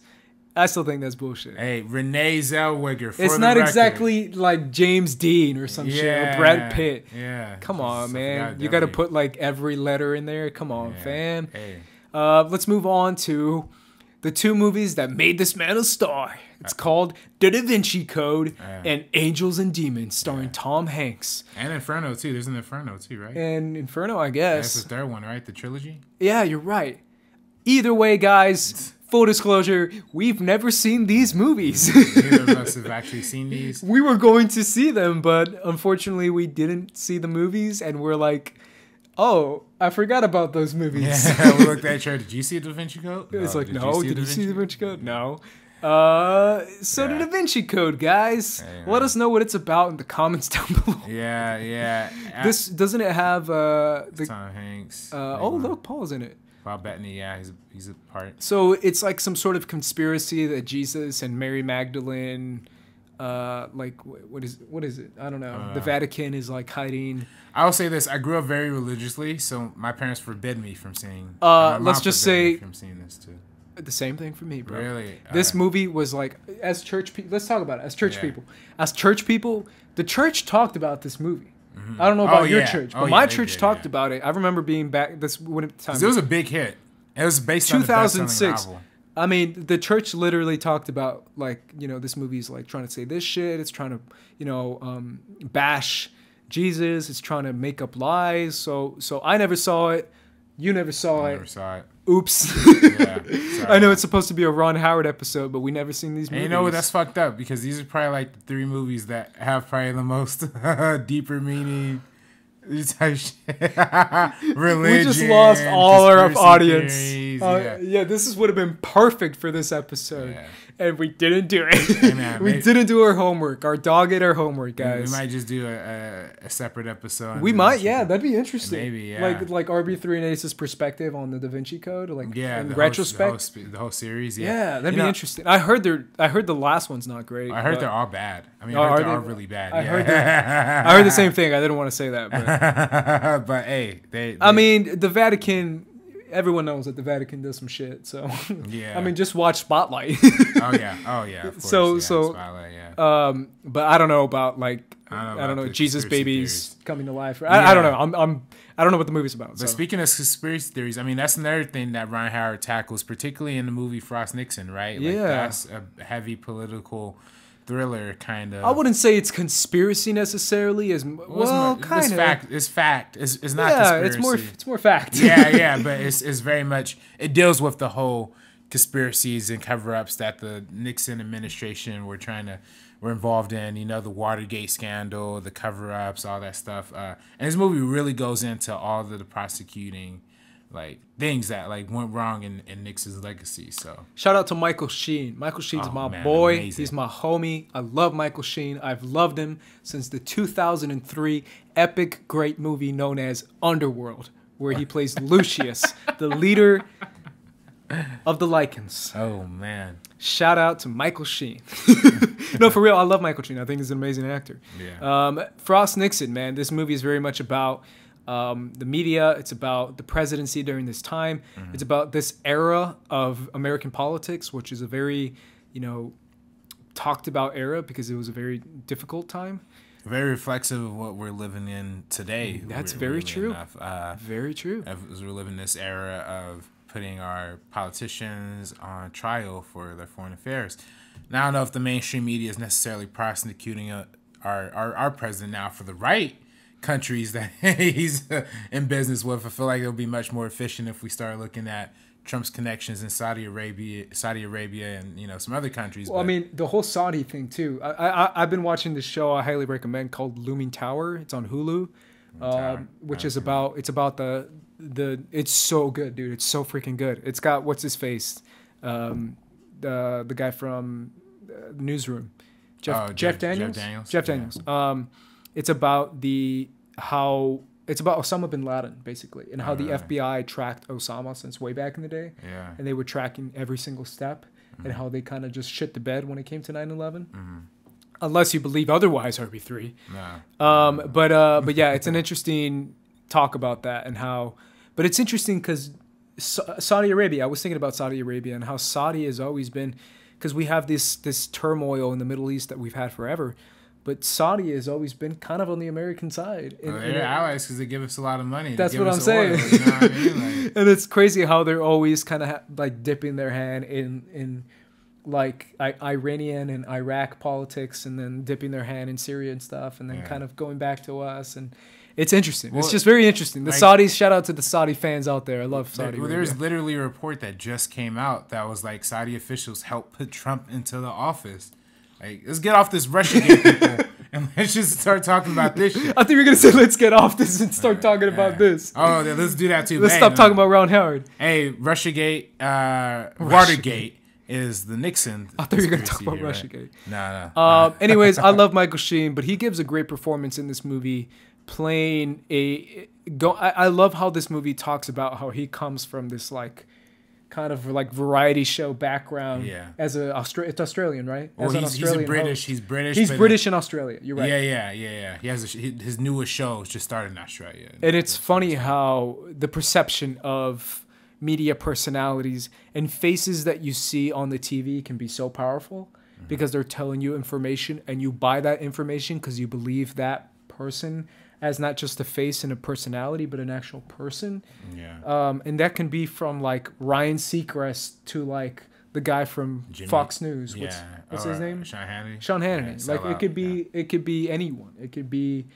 It's the way you view that person, right? And it's interesting because that especially is true towards the older generation. And I don't want to throw older generation under the bus. I mean, even the younger generation too. But you trust these people to give you.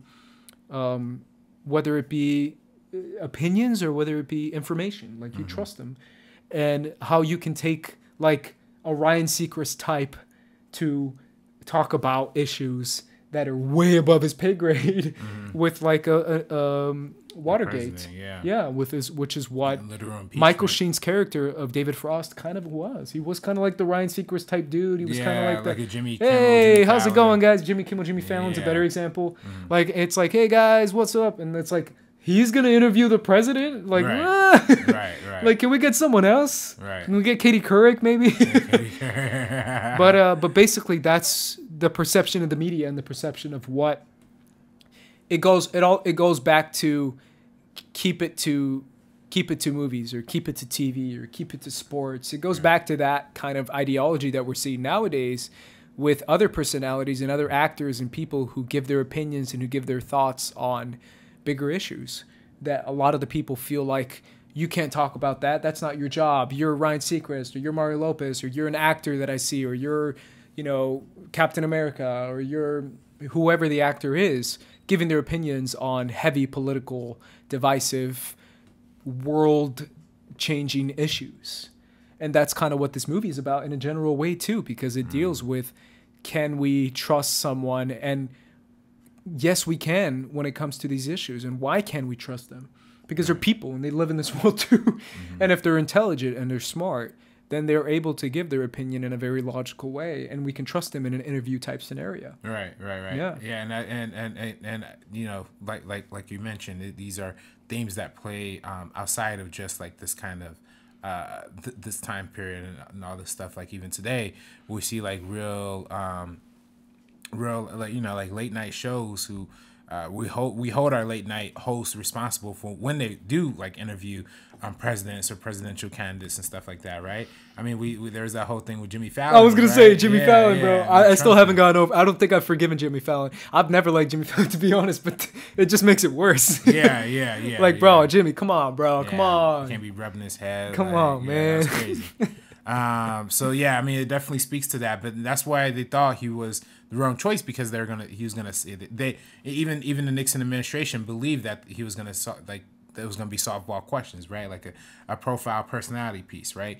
But he, the character David Frost hires some top investigators to help him out to start prepping for this. Played by Sam Rockwell and a couple other people. I can't remember their actors, but Sam Rockwell, yeah. Oliver Platt is one of them. Oliver Platt.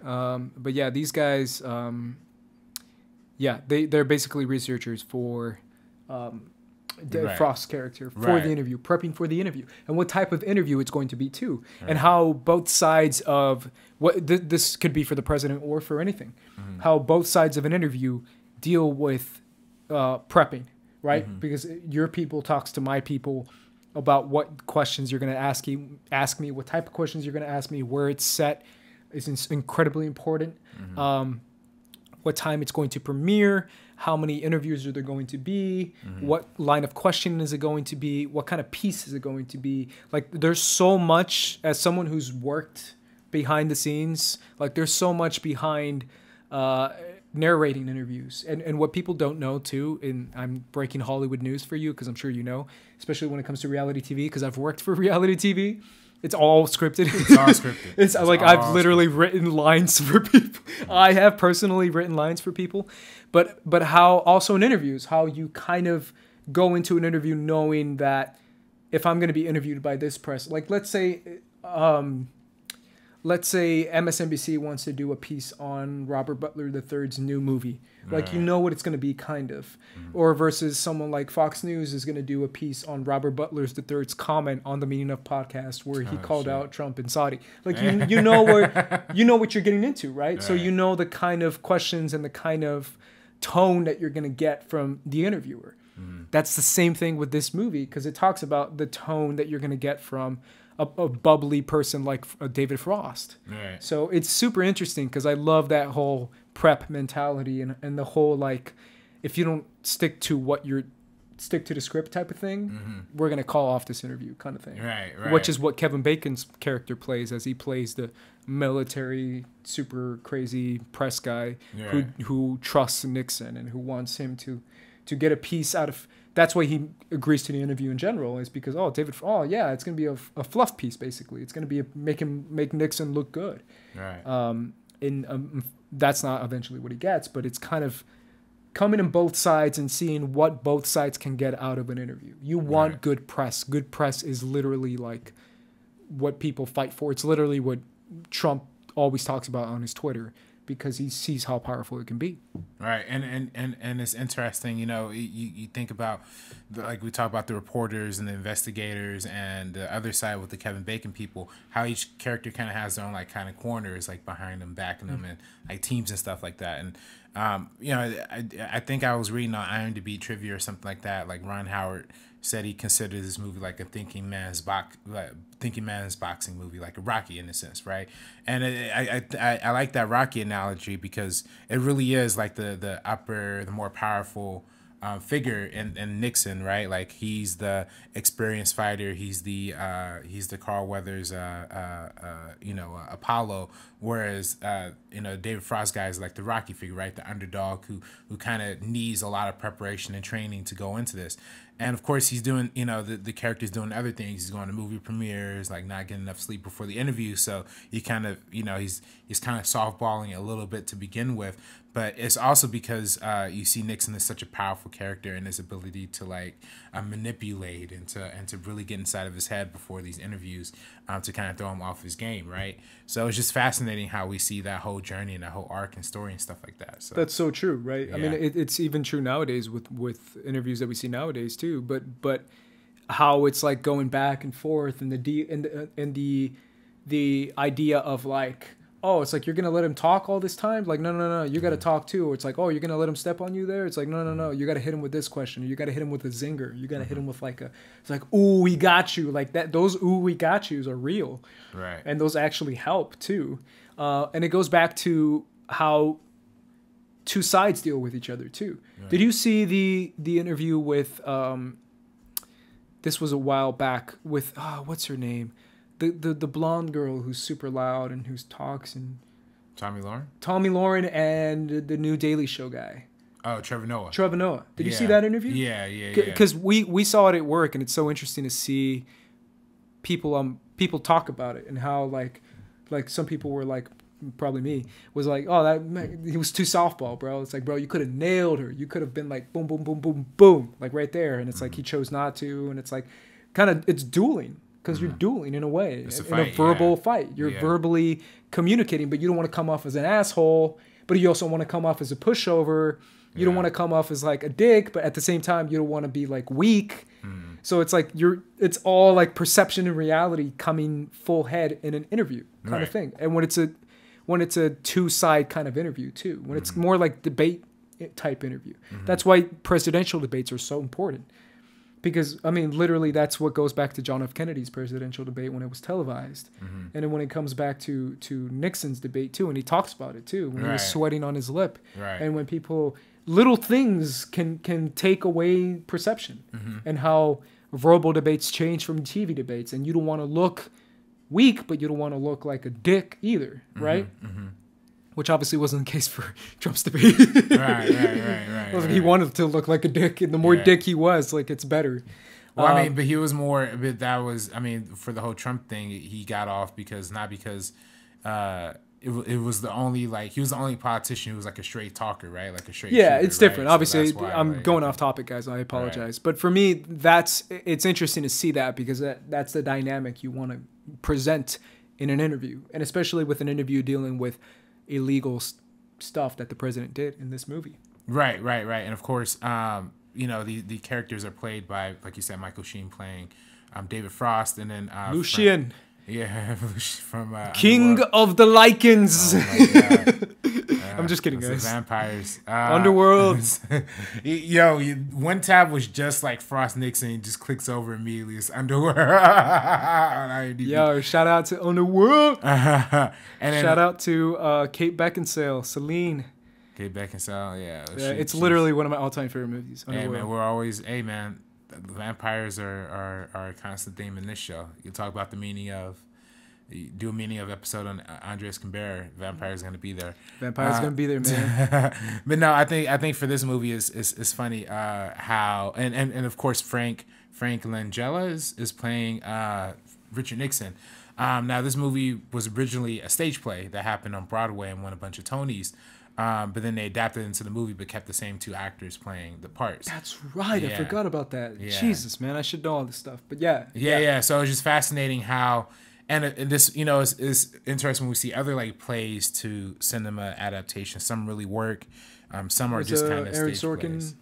Aaron Sorkin did for A Few Good Men. Few Good Men. Yeah, that we talked about was originally a stage play. Fences with Fences, Denzel, right? Denzel. But that's the difference, right? Like I feel like A Few Good Men is a little more cinematic, side, whereas Fences very much feels like a stage play.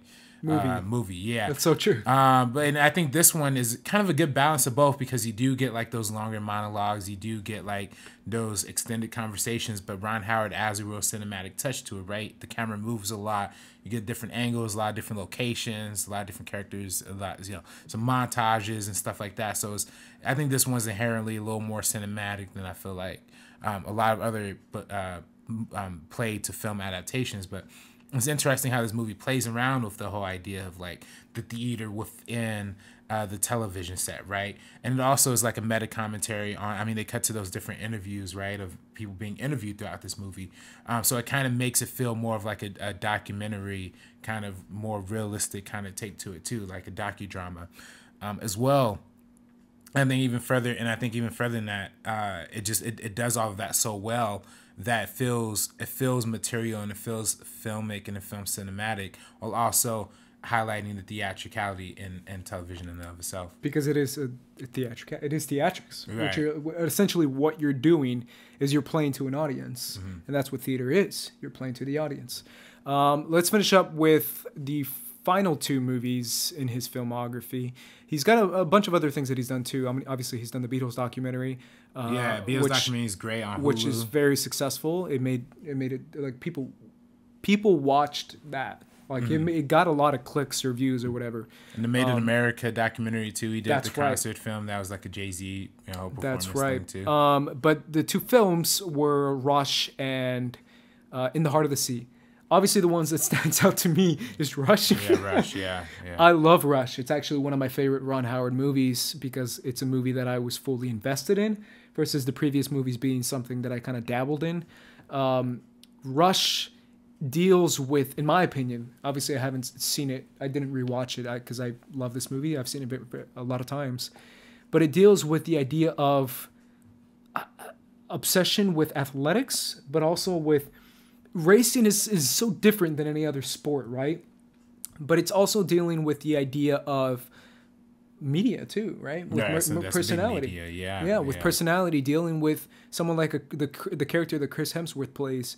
I'll get his name in a second, but versus the character that Daniel Bruhl plays, being the idea of two people tackling, being excellent, being the greatest at their sport, and yet being obsessed and great at their sports, but dealing with it in a very different type of way. It's the extrovert versus the introvert.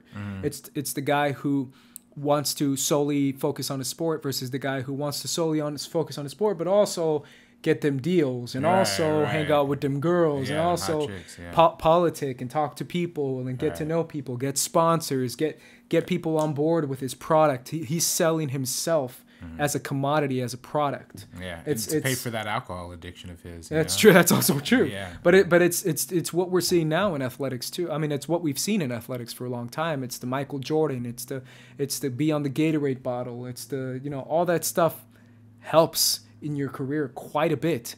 And it's obviously, it works hand in hand when you're a phenomenal athlete, right? You can never take away from the athlete who is in the spotlight and wants the spotlight if he's great. You can't take that spotlight away from him, right? That's the whole idea. Is like, he's going to be the big personality type of guy as long as he's the best. And if he isn't the best, people will turn on him and they'll be like, oh, whatever, you suck now. But if he's great, and that's why he continues to strive to be great, versus Daniel Bruhl's character, who's like, no, I need to focus solely on this, and this whole politic, you know, media world isn't what I want to jump into. That's to me is essentially what the film is diving into, which I love. Yeah, because I love sports. Yeah, it's like the dueling ideology of like these two figures, right? Like how their rivalry kind of fuels each other even further than like the media hype up. And the media hype up of these two guys are big. That's kind of what like generates this whole thing too, right? But it's also egos, right? Their egos are so kind of both big and so. I mean, they're both very different, like you said, the introvert versus the extrovert, but like one ego is much bigger than the other one. So it's also like it's interesting. It's James Hunt and Niki Lauda. Niki Lauda, and which are two real life Formula One racers who were the kings of their sport back in the day. I think it's the 70s, is it? Yeah, 70s. But it's a phenomenal movie. I mean, the racing scenes are awesome too. Racing scenes are amazing, and this is probably one of the more like different looking Ron Howard films. Like really, that's a good point. Has a very much like a August kind of glow to it. You know, like this warm, it's like a 70s kind of yeah. It gets really get into that. Chris Hemsworth, probably his best performance I think he's ever delivered. Chris Hemsworth, like a lot of people, I don't know who was talking about it on Twitter, but they were like, best Chris. Chris Hemsworth is my best Chris. Really? Yep. My brother Thor is my brother Thor. Yeah, he was great. He was great in this movie. He's great, yeah. And he added a lot, like you said, like the alcohol addiction that he deals with throughout this film is another like prevalent theme. But like they never like touch on it too hard. They just kind of illustrate it and kind of show you the background behind it. But you know, this movie. Like, you know, again, we're kind of talking about boxing, right? How that's more of like an individual kind of sport. Racing is kind of more of an individual thing too, right? It's more all about yourself. You're in that car alone. You know, you may have a team to like help fix up stuff and everything, but it's really like a solo sport. And I think that's really the story and the journey that these characters go through. And going back on that theme, similar to boxing, similar in a sense, but you're kind of putting your body on the line, right? Because a car crash will kill you. Like, it won't just might kill you. It will freaking kill you, right? So anytime you get in a wreck, you could be, like, spinning around and thinking to yourself, I'm dead, right? Because I've been in a major car crash. I don't know if I've told you. No, you never told me. Yeah, this. I got a car crash in the freeway. Yeah, and I was spinning. Oh, fuck. So, no way. Yeah, so I literally had the flash before your eyes moment. Oh, no. And it's real. Oh, fuck. Because when you see cars, like, the thing that freaked me out was when I saw the cars zooming past me. Because I was like, one of those cars hits me, I'm dead. And I lost control of my car, and I'm just spinning. So I'm just like, I'm not spinning in a vertical sense. I'm spinning in a donut sense. Right. But I'm spinning like a top on the freeway. So obviously I'm freaking out. Right. But yeah, it really is like when you can't grab the wheel and you lose control, and it's like you see cars zooming by. Like that's when you're like, one of those cars hits me, I'm dead. Shit. Like I'm dead. Somebody hit you from the back, or huh? How did somebody hit you from the back? No, tire popped, and then I hit the barricade. Oh. I went, and then I bounced off and I started spinning. In the freeway. Man. Yeah, dude, it was damn, man. Yeah, it was crazy. It was very much terrifying. But it shows you that anytime you get in those crashes, these guys obviously know about them and they don't want to die, but they're willing to take that risk. And especially Daniel Bruhl's character, right? When he comes back, when he gets in a horrifying accident, and those are the type of accidents when you're like, you know what, I'm good. I made a lot of money. I can live off sponsors. I'm injured, but he chooses not to because he's so obsessed with the sport itself. He loves racing, right? And that's the idea of the same thing with boxing. Why do you keep fighting? You don't need to. You made enough money. You're good. You can just live off sponsors. It's like that need to fight, even though your face is messed up. You got, freaking concussion issues with your head and your brain trauma. Right. And yet you continue to fight.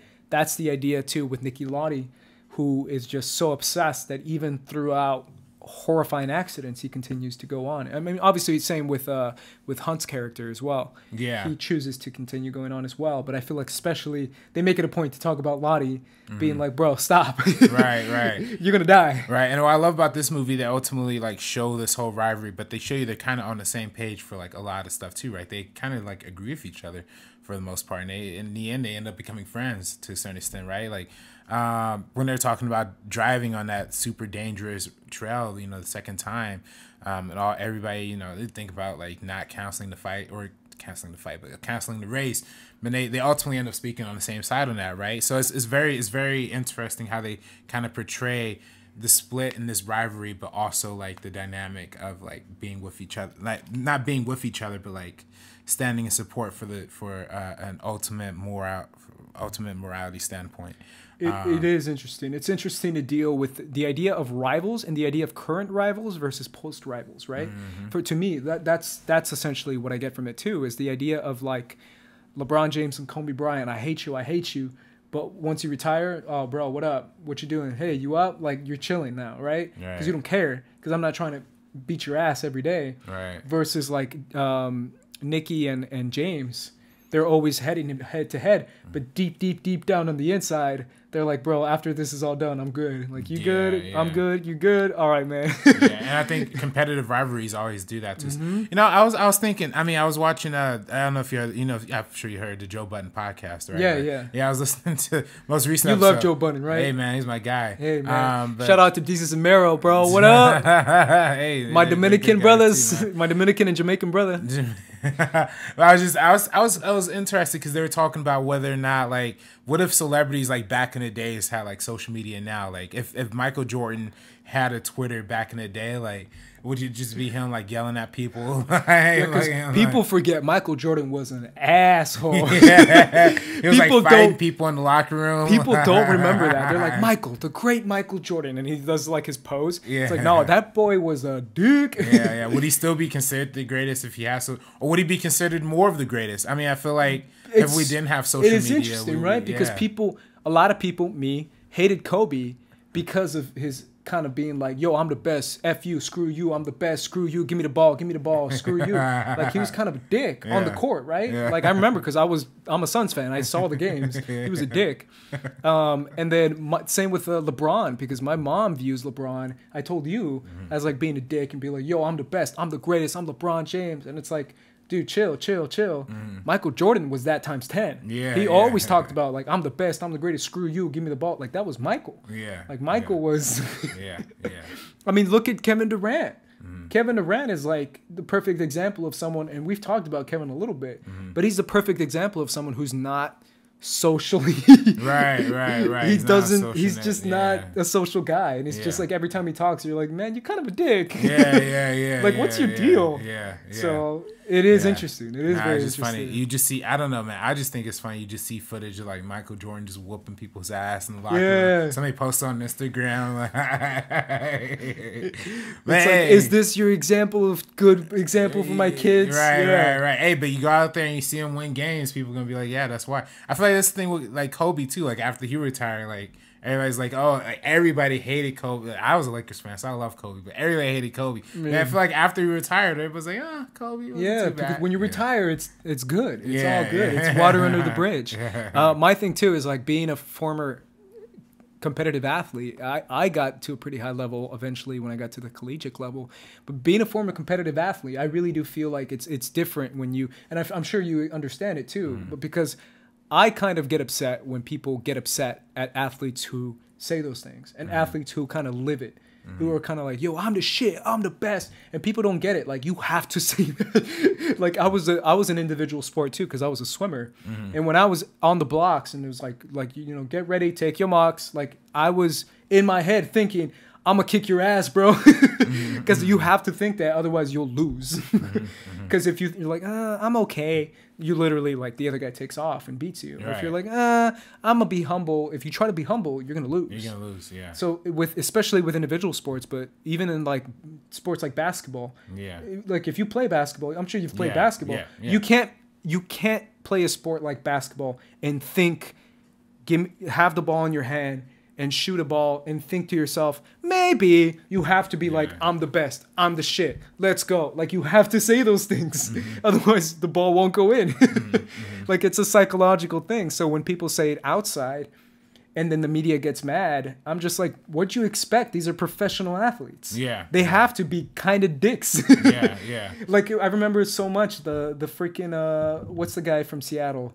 Richard Sherman. Yeah. He's like, what you want? I'm the shit. And everyone was like, my God, Richard Sherman. He said he's the best. I mean, how dare he? He said Michael Crabtree was like, sorry. How dare he? And I'm like, what do you expect? You just interview a guy right after he makes that was the best. The blog. That was the best post-game interview. And everyone's like, oh my God, Richard Sherman. Like, oh. And I was like, really? Like, I would have said the same thing. And I'm like a nice guy. Everyone thinks I'm a nice guy, but it's like, I would have said the same thing. I mean, like, I was with Richard. I was like, come on, let's go. He's right. Like, fucking, he did get the shit smacked out of that ball. That's my favorite post-match interview. Shout out to Richard Sherman, Compton native as well. I feel like that's with and he's going to San Francisco. He's going to San Francisco. It all comes full circle. It all comes full circle. There you go. I think it's interesting. I think even beyond sports, right? Even like we're talking about these individual sports and these team sports. I think anything that's highly competitive kind of requires that level of overconfidence, right? I mean, Kanye talks about that a lot. That's like true. His earlier career, how he would make himself. He'll say a lot of shit like, "Oh, I'm the greatest. I'm the best." Like, even his first Grammy speech was like, "Oh yeah, this was a long time coming," or something. Like, this is literally for his first album he's ever made, because you have to tell yourself that in order to like compete, especially in things that are highly competitive, like sports and like media and like entertainment. And even in this movie, the competitiveness not only for the sport but for the spotlight too, right? And you even see James Hunt. He's dating Olivia Wilde's character, who is like a real life famous person, right? Like, I think so. I think she's Susie Miller is the character's name. I think she's a real life figure of some sort who was like actually really famous during that time. But yeah, it's just super she ended up like really dating like Richard Burton or something like that.